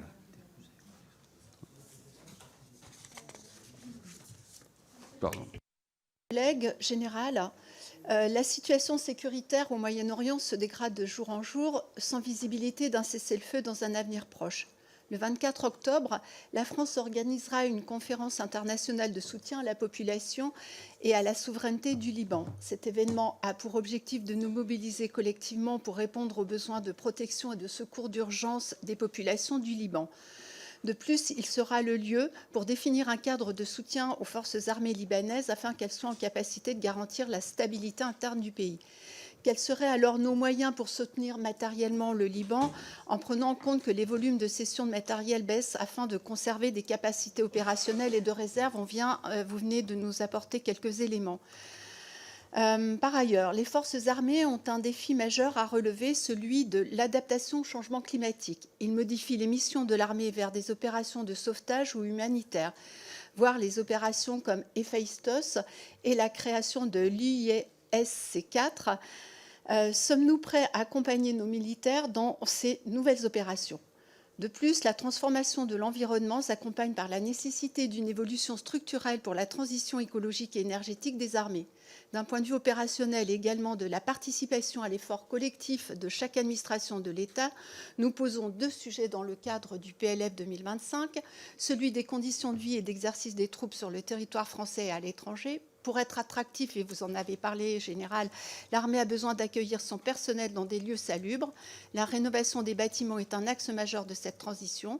Quels objectifs alors de sobriété énergétique du bâti de l'armée de terre, de telle sorte qu'elle contribue à la qualité de vie des militaires et de leurs familles. Deuxième sujet, la progression de la part du numérique dans les activités de l'armée pose également un sujet entre l'objectif de sobriété énergétique et un recours accru à la technologie. Le commandement du combat du futur consolidé en 2024 étudie-t-il le recours à la low-tech en termes de coûts et de capacité opérationnelle? Je vous remercie. Merci, chers collègues. Mon général. Oui, Madame la députée, sur le Liban, les moyens de soutien, le premier des moyens de soutien aujourd'hui de la France militaire via l'armée de terre au Liban, c'est la participation à la FINUL. Cette FINUL, aujourd'hui dans la tourmente, a été un moyen de stabilité et un des vecteurs de stabilité du Sud Liban en appui des forces armées libanaises, qui reste une des rares administrations de ce pays à représenter l'unité nationale et à soutenir la souveraineté de ce pays. Et dans les conditions actuelles, il est difficile de voir ce que seront les évolutions des tout prochains jours, mais l'objectif de cette FINUL, et ça a été annoncé publiquement, restera d'être un des recours possibles pour limiter la montée de la violence et ensuite aider là aussi les FAL probablement à reprendre leur rôle au sud Liban. Mais en parallèle, l'armée de terre notamment, contribue au sein des armées à des partenariats avec les forces armées libanaises. Et en ce moment même, nous avions, même si ces jours-ci, c'est un peu concrètement stoppé, mais nous avons un détachement au Liban qui participe à l'entraînement et à la formation des unités libanaises à qui nous avions livré des véhicules de l'avant blindé. Sur la question des opérations de l'adaptation climatique au changement climatique, à travers plusieurs entrées que vous évoquiez. Le premier sur les opérations. Et les opérations qui sont finalement les opérations directement liées à l'évolution climatique. C'est clairement une dimension que nous prenons en compte à travers les unités qui sont spécialisées. Vous avez mentionné les unités de la sécurité civile, mais c'est une des missions très importantes de toutes nos forces qui sont déployées outre-mer. À la fois pour nos propres pour nos propres territoires et ressortissants, et ça a été le cas au cours des derniers épisodes climatiques, et notamment en Guadeloupe, il y a un mois, pour l'aide, la contribution de l'armée de terre et des armées à l'aide apportée par l'État en appui des collectivités territoriales sur ces territoires. Mais ça peut être le cas, c'est actuellement la saison cyclonique dans les Antilles, mais ce sera le cas au moment de la saison cyclonique, malheureusement, dans le Pacifique également. Mais en deuxième ordre, parce que c'est aussi le biais et l'appel premier d'un certain nombre d'États qui sont nos voisins dans ces régions. Et là, je pense au Pacifique. Beaucoup de petits États insulaires ont d'abord cette préoccupation de la réaction aux catastrophes naturelles. Et donc, proposer à ces États, je pense au Vanuatu, pour lequel ça a été le cas il y a un an, une contribution militaire ou une coopération militaire ou une forme de partenariat d'abord à travers cet axe dit HADR, c'est-à-dire c'est l'acronyme britannique pour les Humanitarian Activities, interventions, et par l'Académie du Pacifique. C'est une dimension qui est importante, et à chaque fois que nous avons des soldats qui sont engagés dans l'aide aux populations après des catastrophes naturelles, quelles qu'elles soient, j'espère que les épisodes Cévenol en ce moment n'amèneront pas à ça, mais nos régiments qui, dans le Sud, sont évidemment d'ores et déjà aujourd'hui dans l'idée de, si jamais il y avait un besoin d'intervenir, c'est une dimension qui plaît aux soldats, c'est une dimension qui est importante et intéressante parce qu'ils sont conscients que ça fait tout à fait partie de leur mission. Sur la question, maintenant, le deuxième axe que vous évoquiez, c'est-à-dire, et pour nous-mêmes, comment contribuer à la sobriété énergétique et à l'adaptation à ces évolutions du climat. Je verrai votre question en deux aspects, deux réponses. Comme tout opérateur, et comme tout opérateur de l'État notamment, dans la question de notre vie quotidienne, de nos garnisons et de notre bâti, nous avons l'obligation et l'impératif aussi, parce que c'est un bien, vous le soulignez, de cette adaptation à la sobriété et aux conditions d'évolution du climat. Mais le deuxième aspect que vous soulignez était aussi, et qui est une dimension importante, et là c'est le commandement du combat futur notamment qui est impliqué, vous l'avez mentionné, la question de l'adaptation de nos moyens à cette évolution du climat. C'est une dimension qui est très importante. Par exemple, je vais prendre juste un exemple. Bien souvent, nous demandons dans le besoin militaire des plages, nous spécifions des plages de température d'utilisation des équipements. Et assez classiquement, nous allons spécifier qu'un poste radio doit pouvoir fonctionner entre 50 degrés et moins 20, moins 30. Aujourd'hui, cette question de la spécification des plus 50 degrés, c'est une vraie question pour nous, parce que de toute façon, dans les véhicules blindés d'ores et déjà qui étaient au Sahel, 50 degrés, compte tenu des effets du soleil sur les véhicules, etc., c'est des températures qui étaient dépassées. Et donc, comment, mais c'est juste encore une fois un exemple, devons-nous spécifier ou adapter nos équipements à ces évolutions du climat? C'est une vraie question. Sur les questions d'opportunité, aujourd'hui, les questions de propulsion électrique et des progrès qui sont faits peuvent être une solution dans certains cas, notamment pour la mobilité terrestre à travers des moyeux électriques. Et il y a des études faites par l'industrie dans ce sens-là qui donneraient plus de mobilité encore en ayant de la puissance répartie sur les roues. Mais c'est aussi des questions de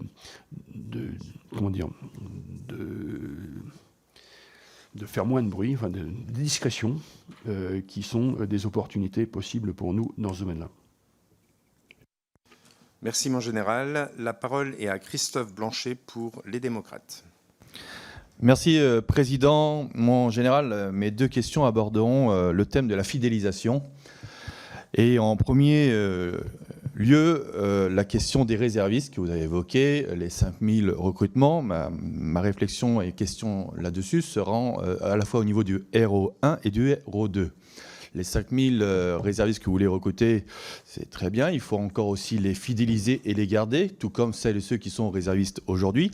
Et donc, il y a un impératif pour cela, évidemment, de reconnaissance de ceux-ci, notamment au sein de leur entreprise. Donc, quel protocole pour pouvoir recruter et garder ces réservistes prévoyez-vous pour qu'ils puissent se déclarer dans leur entreprise, qu'ils ne soient pas des réservistes fantômes?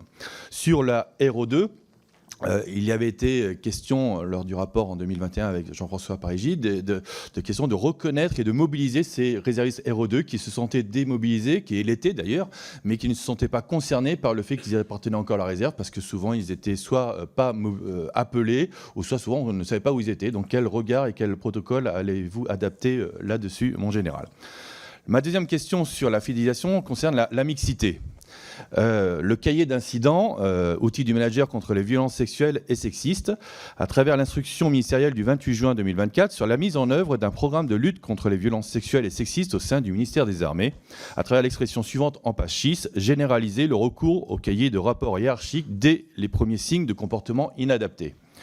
En général, le cahier d'incidents fait partie aussi des leviers d'attractivité et de fidélisation des femmes. Comment mettez-vous en place ceci? Je vous remercie. Merci, mon général. Monsieur le député, sur les réserves, tout d'abord, la loi de programmation militaire et donc le PLF 2025, qui est la deuxième annuité de cette loi de programmation militaire, comporte une ambition réserve très importante, qui a été d'abord exprimée en termes de chiffres, multiplié par 2 pour l'armée de terre, passage de 24 000 à 48 000 réservistes. Mais qui, derrière cette question des chiffres, est une question qualitative, structurelle. Ça n'est pas la même structure, c'est un changement de structure. Je reviens quand même aux chiffres. Nous avions 24 000 réservistes en 2023. Nous aurons 27 000 réservistes à la fin de l'année 2024, plus 3 000. L'objectif est d'avoir 3 000 réservistes encore supplémentaires à la fin de l'année 2025. J'ai parlé tout à l'heure du recrutement de 5 000 réservistes alors que nous n'avons cru que de 3 000. Parce qu'en fait, ce recrutement, c'est du net, c'est le recrutement brut, quand l'évolution nette des effectifs était de plus 3 000, puisque les réservistes, eux aussi, sont une ressource qui est en flux, avec un certain nombre de jeunes qui nous rejoignent et d'autres qui nous... Et donc la question de la fidélisation, du recrutement de services et de leur fidélisation est une dimension très importante. Cette fidélisation, elle repose pour les réservistes finalement sur la question de leur diversité très importante entre des réservistes qui souhaitent venir finalement consacrer quelques jours à cette activité de réserviste et des réservistes qui peuvent faire jusqu'à 150 jours d'activité, qui peuvent aller en mission extérieure, etc. À ce stade de la loi de programmation militaire, enfin de l'année 2024, mais ce sera aussi le cas sur l'année 2025, nous sommes en croissance d'effectifs, mais en parallèle, nous sommes en train de mener des expérimentations dans de très nombreux domaines de façon à pouvoir établir définitivement le plan de consolidation et de montée vraiment en effectifs ultérieurs. Cette expérimentation porte sur le fait éventuellement d'affecter des réservistes. Enfin, nous menons des expérimentations de manière beaucoup plus intime au sein des unités, et je pourrais citer le 35e régiment d'artillerie parachutiste qui est en train de créer des batteries qui sont mixtes, actives, réserves, jusque sur certaines pièces d'artillerie. C'est les questions de bataillons territoriaux organisés autour de nos brigades. C'est la question de la territorialisation d'un certain nombre de nos réservistes. Et le 24e régiment d'infanterie, qui était un régiment appartenant aux forces, a été donc maintenant attribué et affecté au gouverneur militaire de Paris, passé sous son autorité, et de façon à davantage cibler les missions de ce régiment, et ça répond à un certain nombre de besoins et de demandes de réservistes. Donc, une des questions que vous soulignez, c'était cette question des réservistes fantômes qui ne se déclarent pas à leur employeur. Beaucoup a été fait dans ce domaine-là, dans le cadre de la garde nationale, de l'action de l'état-major des armées et de l'armée de terre qui poursuit également, pour faire des protocoles avec des entreprises ou des groupes d'entreprises. Ça a amené de nombreux réservistes à se déclarer. Mais il reste des réservistes qui n'osent pas se déclarer. Et ça, c'est une question qui est très difficile et je ne suis pas sûr qu'on puisse la régler d'en haut, parce que c'est une question de rapport entre l'employé et son chef direct. C'est-à-dire qu'il y a beaucoup d'employés qui...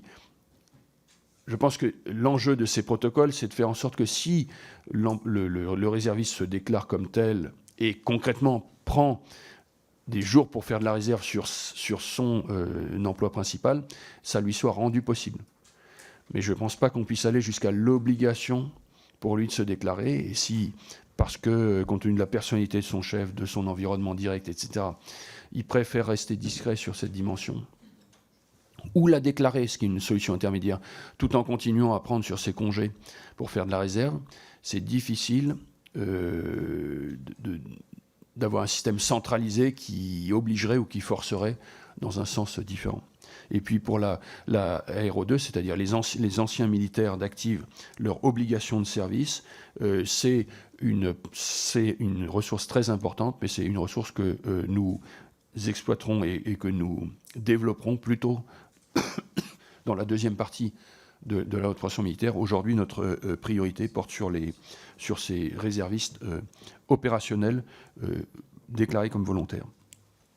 La lutte contre les violences sexuelles et sexistes et plus globalement la mixité, question très importante sur le plan de la mixité, parce que je vous disais dans mon introduction combien dans ce socle d'une armée d'emploi, la question de la fraternité d'armes est une dimension que je veux mettre en exergue de manière opératoire et opérationnelle au premier rang dans l'année qui vient, et parce que c'est une des dimensions importantes de notre armée de terre, pour des raisons opérationnelles. Cette armée de terre, elle a besoin de cette fraternité d'armes, c'est la force de ces unités.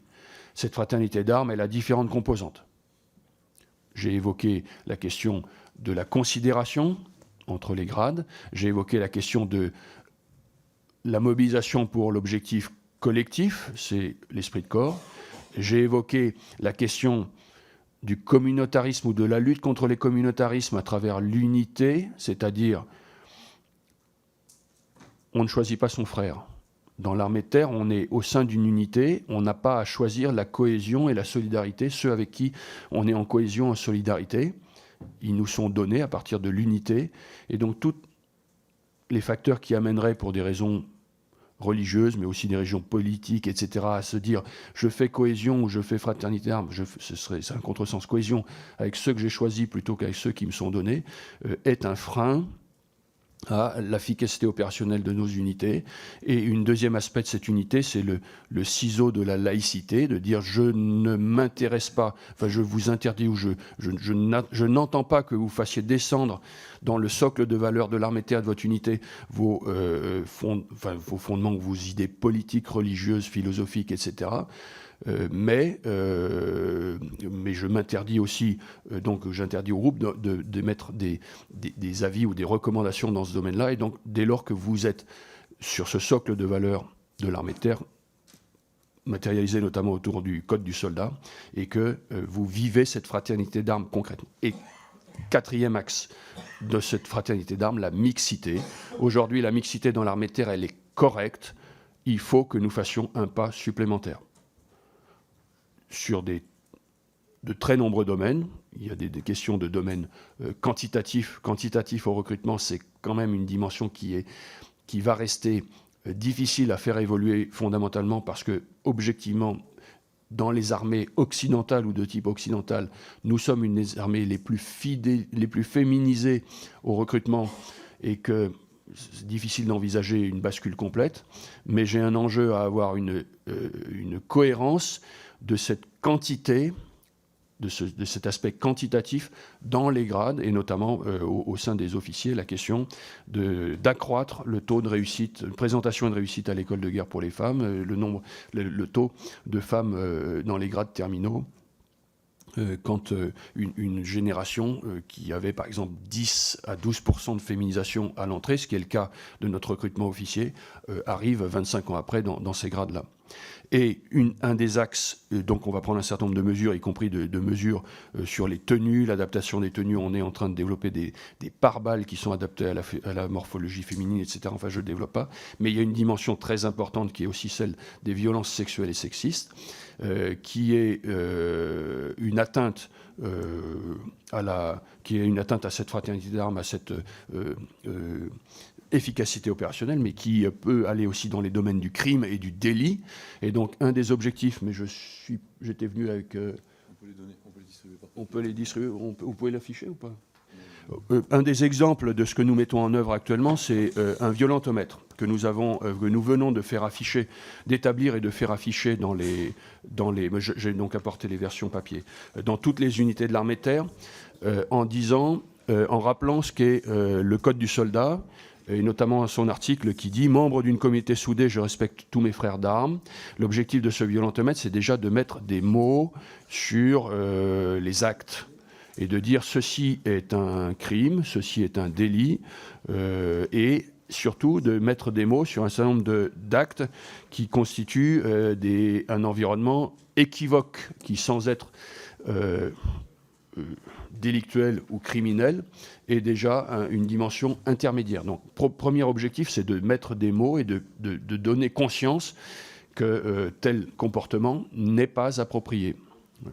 Et deuxième objectif de ce violentomètre, ou à afficher, c'est de rappeler à chacun son rôle. Les victimes, ce n'est pas leur rôle, mais c'est leur possibilité, et il y a une dimension d'accompagnement des victimes très importante. Et donc aussi, pour nous, de regarder ce que fait la gendarmerie nationale dans la façon de l'accueil aux victimes, parce que nous avons aussi un certain nombre d'officiers ou de sous-officiers qui sont désignés pour mener des enquêtes de commandement, et la façon dont ils prennent en compte les victimes et leurs paroles, c'est important. Mais aussi de dire aux témoins, vous n'avez pas le droit de laisser passer, et surtout de dire au chef, votre mission, c'est de protéger vos subordonnés, donc vous êtes responsable, même si, et surtout peut-être par le fait de ne pas agir. Voilà. Avec l'enjeu d'agir dès les premiers signes, et c'est ça l'enjeu du domaine équivoque, c'est de dire attention, c'est déjà équivoque, et peut-être, et c'est ce que je vois dans un certain nombre de cas qui ont eu lieu, et qui peut-être que le fait d'appeler l'attention, ou de dire, ou de mettre le doigt, ou de réagir dès des signes équivoques, empêche la montée à des extrêmes, etc. Et donc, par exemple, l'affichage d'images équivoques, je ne dis même pas pornographiques, mais le calendrier Pirelli, etc., c'est déjà une atteinte c'est déjà rentré clairement dans le domaine de l'environnement équivoque. Voilà. Donc ça, c'est un objet parmi un projet de fraternité d'armes, dont il faut pas, que je ne veux pas être un projet comme un projet masquant la partie spécifique et particulière de la mixité, sujet mixité qui doit être basée sur l'éducation de nos chefs, mais aussi de tous nos jeunes qui nous rejoignent, etc., du apprendre à vivre dans une unité mixte, ne doit pas masquer aussi l'extrémité qui est les violences sexuelles et sexistes, pour lesquelles il y a clairement une marche à franchir, même si, encore une fois, j'estime qu'aujourd'hui, c'est correct dans l'armée de terre, mais nous devons concrètement avancer davantage. Merci, mon général. La parole est à Bernard Chez pour le groupe UDR. Merci, Monsieur le Président.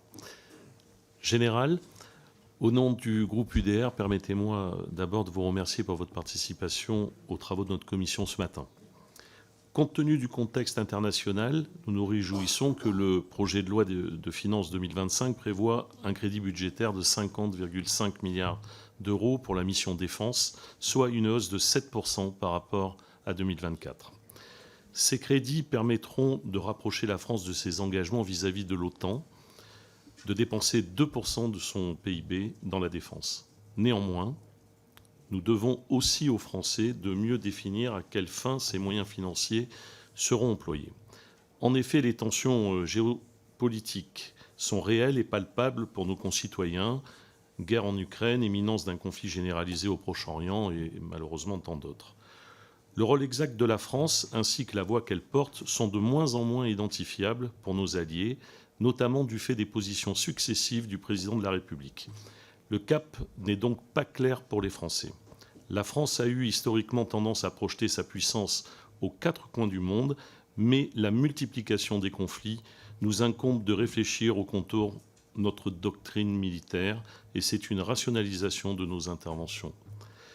J'ai en tête notamment le sujet brûlant évoqué par le président de la République en mai 2024, de la possibilité d'élargir notre parapluie nucléaire aux voisins européens. Ainsi, général, mes questions sont les suivantes. À la vue de nombreux conflits et de la difficile lecture de la place que la France doit jouer, n'est-ce pas le moment de redéfinir clairement une doctrine militaire française ? Quels seraient pour vous les contours de cette doctrine en matière d'intervention terrestre ? Et cette redéfinition pourrait-elle permettre de rationaliser l'utilisation de l'argent public dépensé dans ce cadre ? Je vous remercie. Mon général. Monsieur le député, vous me mettez en situation difficile dans le sens où vous me posez une question dont toute une partie est une partie de définition politique, de la politique de la France, du président de la République. Néanmoins, mon rôle, et c'est ce que j'ai essayé de dire dans la présentation, est d'avoir une armée de terre qui continue à être une armée de terre polyvalente, c'est-à-dire capable de proposer un certain nombre de solutions à notre pays, à ses dirigeants politiques. Dans les solutions à proposer, il me semble aujourd'hui, je comprends aujourd'hui, que la dimension d'entraînement, il y a une dimension socle qui est une dimension de souveraineté, de capacité à agir de manière souveraine pour notre pays et qui a été une idée politique, une idée stratégique continue de notre pays et qu'il faut continuer à développer et qui fait que la base de la construction de l'armée de terre, c'est la base de la loi de programmation militaire, c'est la base de l'emploi des crédits que nous en ferons l'année prochaine à travers cet objectif de brigade et de division, c'est d'avoir à minima une capacité d'action autonome, d'où la question du modèle complet des armées et d'une armée de terre complète au moins sur un échantillonnaire, au moins sur un cœur qui permette d'agir de manière souveraine et notamment évidemment sur notre territoire national. Mais qu'au-delà de ce cœur de souveraineté, il y a une question de capacité à peser. Et la capacité à peser aujourd'hui pour l'armée de terre passe par la capacité à être nation cadre à être générateur de coalition, à donner confiance à un certain nombre d'alliés avec qui nous sommes susceptibles de mener des opérations. Ces alliés, aujourd'hui, pour moi et pour nous, ils sont posés dans des cadres qui sont établis, qui sont ceux de coalitions établies, notamment l'OTAN, qui, au-delà, encore une fois, de l'objectif de défense collective du continent européen et de la façon dont il est vu, dont l'OTAN est vu par les autres armées européennes, est un cadre normatif, un cadre qui est générateur d'interopérabilité, d'un langage partagé qui m'impose, en tout cas de mon point de vue, il est impératif que je sois bilingue, que je sois crédible dans ce langage de l'OTAN, au sens des termes, mais au sens des capacités qui sont présentées. Et c'est toute la philosophie de cette démarche dans laquelle nous sommes. Mais mon témoignage militaire, il est aussi que, en fait, ce moyen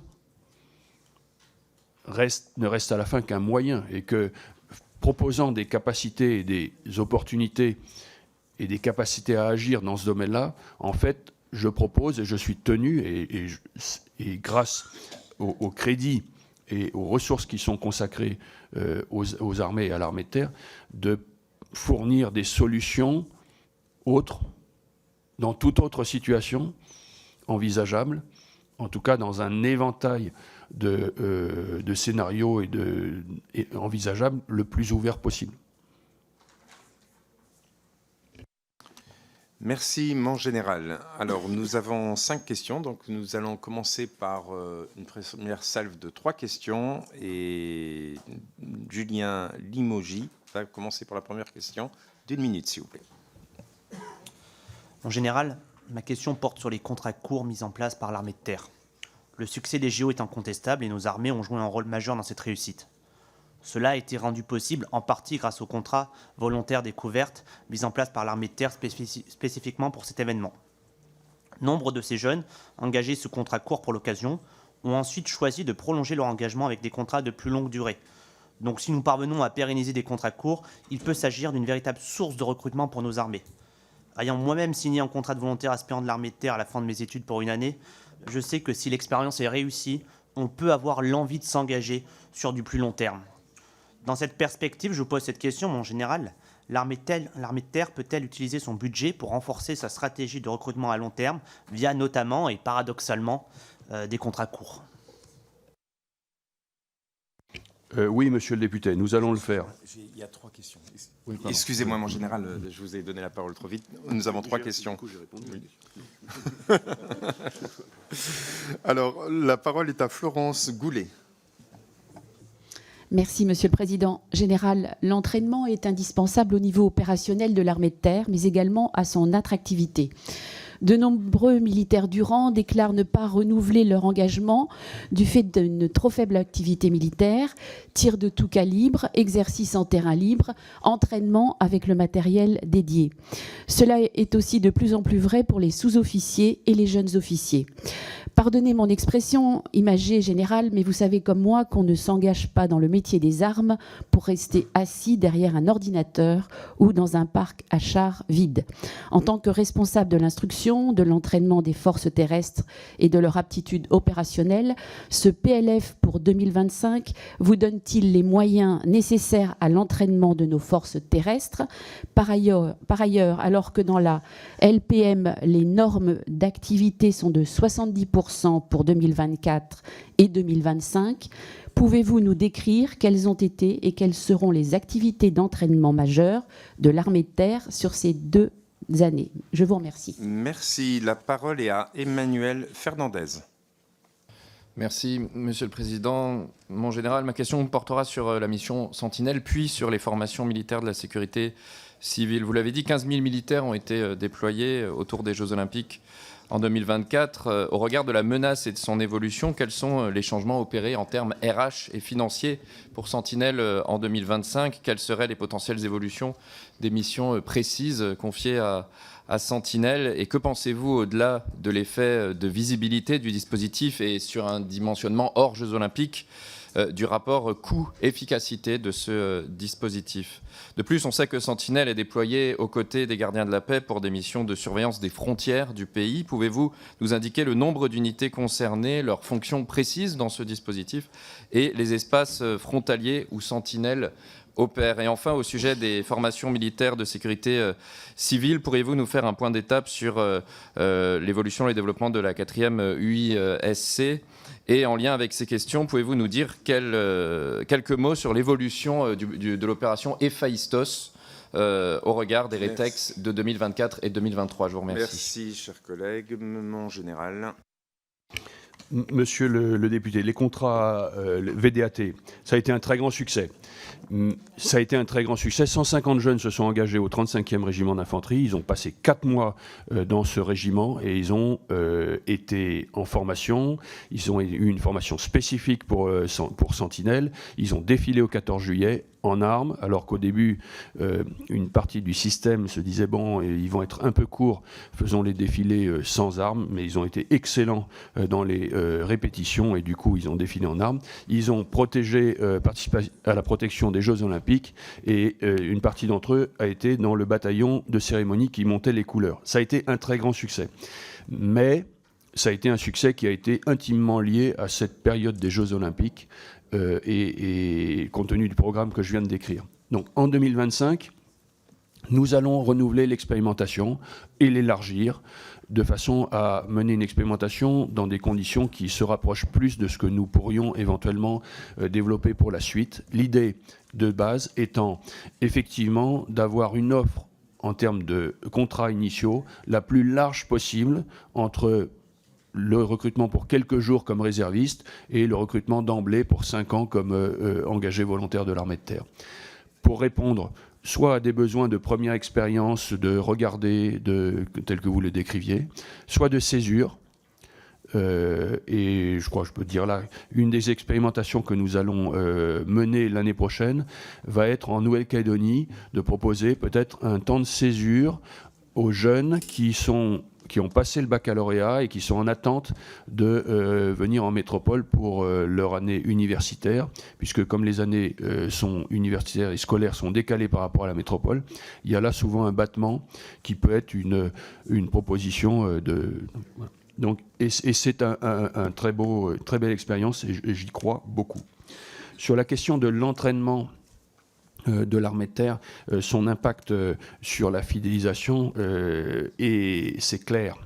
C'est clair que l'entraînement, beaucoup de jeunes, la plupart des jeunes nous rejoignent parce qu'ils veulent être militaires dans l'armée de terre. Je dirais même 100%. Et cette question de la singularité militaire sur laquelle insister pour les recruter, c'est exactement ce que nous faisons sur la nouvelle campagne de recrutement qui est en train de se déployer et qui est aujourd'hui dans nos rues. L'armée de terre, peux-tu le faire ? Pour insister sur le côté particulier et singulier de notre métier.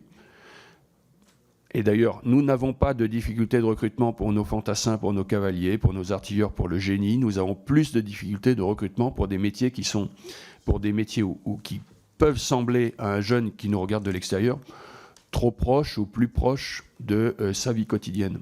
Et donc nous avons des mécaniciens aéros, et nous en avons énormément besoin, qui veulent s'engager chez nous comme fantassins ou cavaliers et à qui on aimerait bien dire « mais non, faites en même temps votre métier initial ». Donc cette singularité militaire, elle est très importante.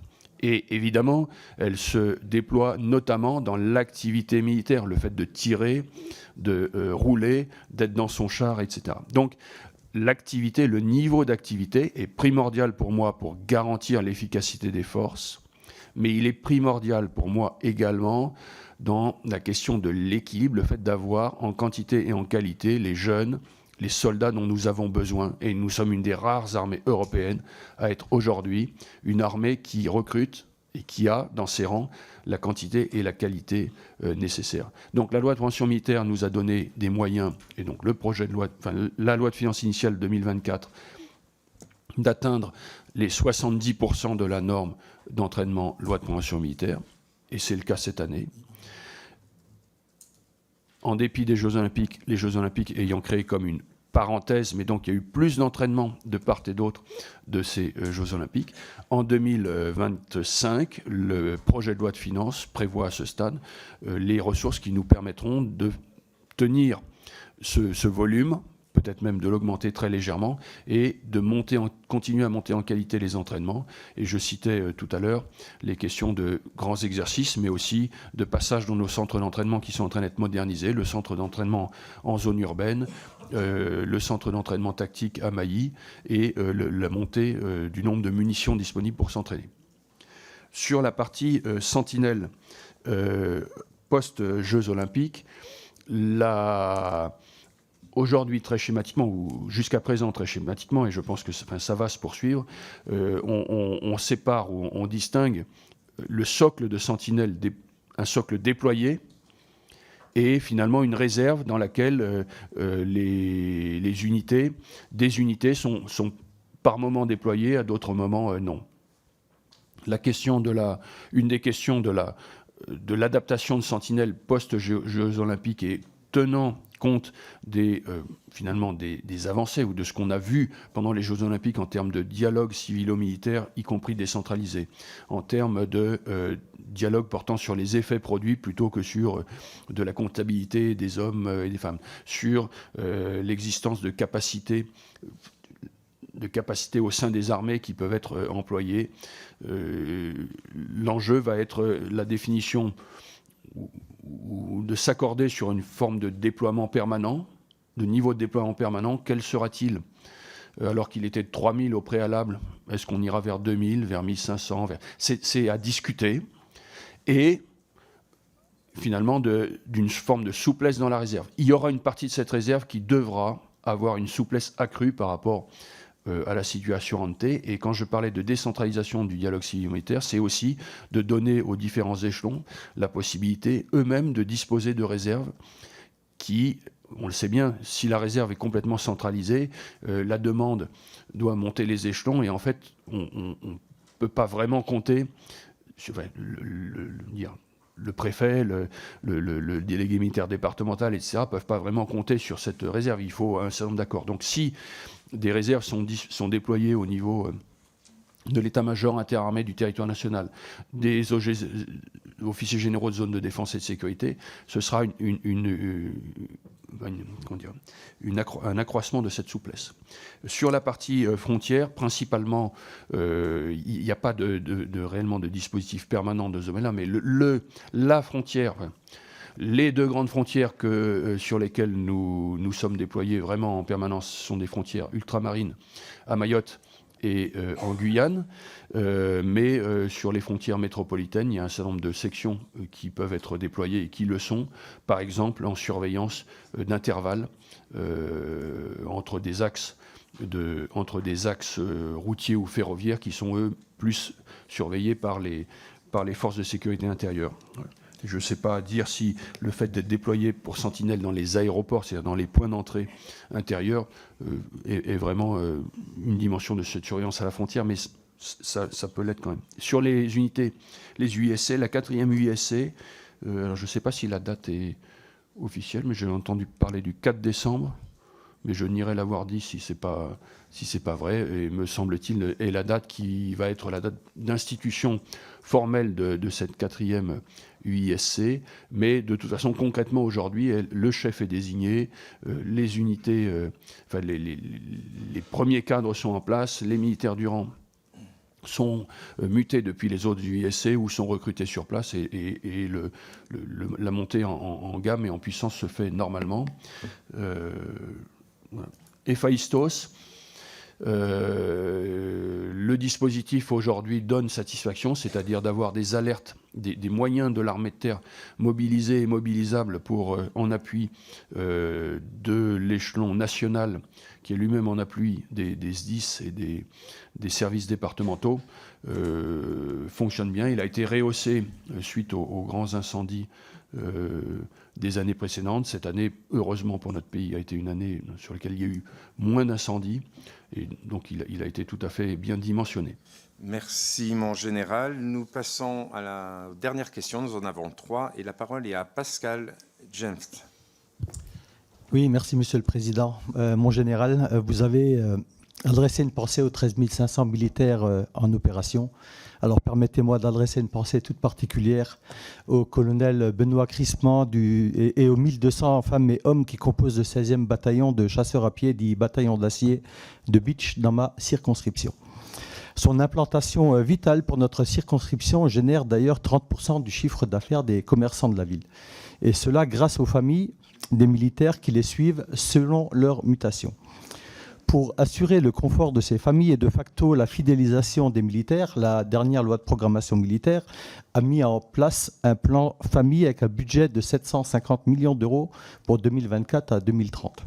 Alors mon général, estimez-vous suffisant le budget alloué par le projet de loi de finances 2025 pour permettre une mise en place concrète et satisfaisante de ce plan famille dès l'année prochaine? Je vous remercie. Merci. La parole est à Nadine Léchon.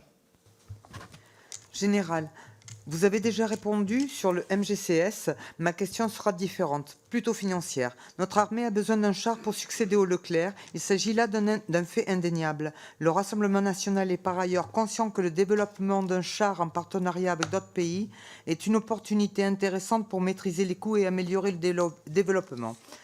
Cependant, nous sommes circonspects sur le projet franco-allemand du char du futur, plus connu sous le nom du MGCS. Outre le fait qu'il soit miné par de nombreux désaccords industriels, l'annonce encore hier à 15h dans les journaux d'un projet germano-italien de blindés appelé LRMV, ainsi que la volonté des Allemands de se concentrer sur des propres recherches indiquent partout que l'échec de ce projet à terme est fort probable. Général, en tant que militaire, vous n'êtes évidemment pas comptable des décisions politiques et industrielles. Néanmoins, et pour notre information, pouvez-vous nous renseigner sur le coût du programme MGCS? Pensez-vous que ces moyens pourraient être réattribués à d'autres projets alternatifs ou intermédiaires? Merci, Général. Merci. La parole est à Guillaume Garot. Merci, Monsieur le Président. Général, vous avez parlé dans votre propos d'une brigade déployable en 30 jours. Mais dans le contexte actuel, où les opérations asymétriques sont toujours présentes, dans un contexte également où il y a des nouvelles formes de combat terrestre, quelle garantie on se donne pour que cette brigade soit réellement efficace? Ça veut dire réellement opérationnelle, qu'elle soit suffisamment réactive. Merci de votre réponse. En général, la parole est à vous. Bataillon d'acier de Beach. Monsieur le député, le plan famille a de nombreuses composantes. Le budget dans le projet de loi de finances 2025, le projet correspond aux objectifs qui avaient été planifiés pour le plan famille en 2025. Donc moi j'ai bon espoir et je pense que le plan famille va pouvoir continuer à se déployer dans ce cadre-là, sachant que ce plan famille, il est évidemment arrêté, mais il a aussi une marge d'adaptation et notamment de répartition des efforts entre ces différents volets. Il y a un des volets qui est aujourd'hui, du point de vue de l'armée du CEMAT que je suis, au nom des membres de l'armée de terre, qui est celui de la question de la garde des enfants, des crèches, de l'accès au berceau, qui est une des dimensions majeures et les plus importantes, et si possible en horaire décalé, de ce plan famille. Ce plan famille a une composante dans ce domaine-là, mais on sait bien que c'est une composante qui est éminemment liée aussi aux questions d'autorité, des autorités locales et des collectivités, parce que finalement les grands acteurs sociaux du territoire peuvent être une des premières réponses, au-delà de la capacité, par exemple, de l'IGESA, en termes d'action sociale, d'appuyer ces dimensions. Et donc, je pense qu'il y a les ressources et on va continuer à le déployer, mais c'est un appel aussi aux élus de dire que, notamment sur ce sujet de la petite enfance et au deuxième ordre des questions de logement, à travers les bailleurs sociaux, etc., c'est un des leviers très importants pour lequel, au-delà du côté levier du plan ministériel, l'action des collectivités est majeure. Sur le MGCS, Madame la députée, au-delà des réponses que j'ai faites tout à l'heure, le coût complet du programme sera, enfin la terminaison, c'est-à-dire l'acquisition du char, de son environnement, de son soutien, sera énorme. Parce que ça va être sur toute la durée de vie du char. Après, les coûts aujourd'hui finalement engagés sur MGCS sont tout à fait mineurs par rapport à ces impacts à terminaison. Mais je pense qu'ils peuvent avoir des effets leviers parce que c'est justement par la façon dont ces études amont qui sont menées, qui sont des questions de l'ordre de... les premiers crédits viendront plutôt en 2026, réellement, des dizaines de millions d'euros, mais quelques dizaines de millions d'euros, sont aussi des coûts qui vont entraîner des choix structurels, y compris le fait que ce soit le même équipement pour tous les Européens, etc., qui, pour le coup, peuvent avoir des effets de levier ou de ballon de plusieurs centaines de millions d'euros, voire de milliards à terminaison, notamment dans le cas où nous nous retrouverions à être seuls possesseurs de nos chars, et c'est le cas actuellement pour nos Leclerc. Donc, les questions de la progression de ce programme, indépendamment des aléas politiques, de mon point de vue de chef d'état-major de l'armée de terre, il est important que ce programme et cet équipement se poursuivent. Sur la partie de la brigade, de sa polyvalence, c'est une question fondamentale. Et peut-être que ça me permet de conclure en vous répondant. Nous structurons aujourd'hui notre marche, notre transformation autour de cette brigade projetable en 2025 qui sera à la fois un objet de la vie courante, parce que les brigades sont un objet de vie courante et un objet opérationnel, vers la division 2027, etc. Mais il ne faut surtout pas que je vous donne l'impression, et que nous nous donnions l'impression en interne, que l'alpha et l'oméga de l'engagement de l'armée de terre et du combat, en quelque sorte, c'est la brigade bonne de guerre qui rentre front bas dans le front adverse et qui va percuter notre brigade. Cet objet, évidemment, c'est une façon de synthétiser l'idée qui est fondamentalement peser. Peser dès la compétition, c'est-à-dire dès l'apparition de menaces qui sont peut-être non militaires, qui sont des actions de puissance pour impressionner, qui sont des tests, qui sont des attaques subreptices, qui sont des déstabilisations. Parce que tout l'objectif, c'est de ne pas aller à la guerre. Tout l'objectif, c'est de ne pas employer ces capacités dans ce qu'elles ont de plus structurant et structurel, qui serait la bataille frontale d'attrition. Et ça, c'est difficile à faire vraiment comprendre, y compris en interne. Parce que dès lors que je dis, on doit, suivant les mots du SEMA, gagner la guerre avant la guerre, c'est-à-dire tout faire pour agir tous les jours, pour empêcher cette montée vers les extrêmes, vers l'inéluctable, etc. Et on peut le faire. Mais pour cela, il faut être prêt à aller aux extrêmes et à être crédible dans ces extrêmes. Assez souvent, on peut focaliser sur l'extrême et se dire, ben voilà, pour l'armée de terre, le but, c'est d'avoir un corps d'armée, bon de guerre, aligné, il ne manque pas un bouton de guêtre, etc., en 2030. Oui, mais qu'est-ce qui sera passé d'ici 2030 ? En fait, c'est tous les jours, parce que nous sommes et la crédibilité que nous avons, que nous devons agir, tout en étant suffisamment crédible pour être à ces rendez-vous. Et c'est, si malheureusement, parce que c'est une des caractéristiques, et je finis vraiment là-dessus, du monde dans lequel nous sommes, c'est que nous avons des alliés à qui nous avons donné notre parole, nous sommes engagés, qui sont eux au contact d'adversaires et que nous n'avons pas complètement en main.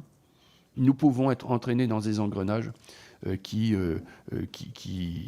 lesquels nous n'aurions pas souhaité initialement être engagés.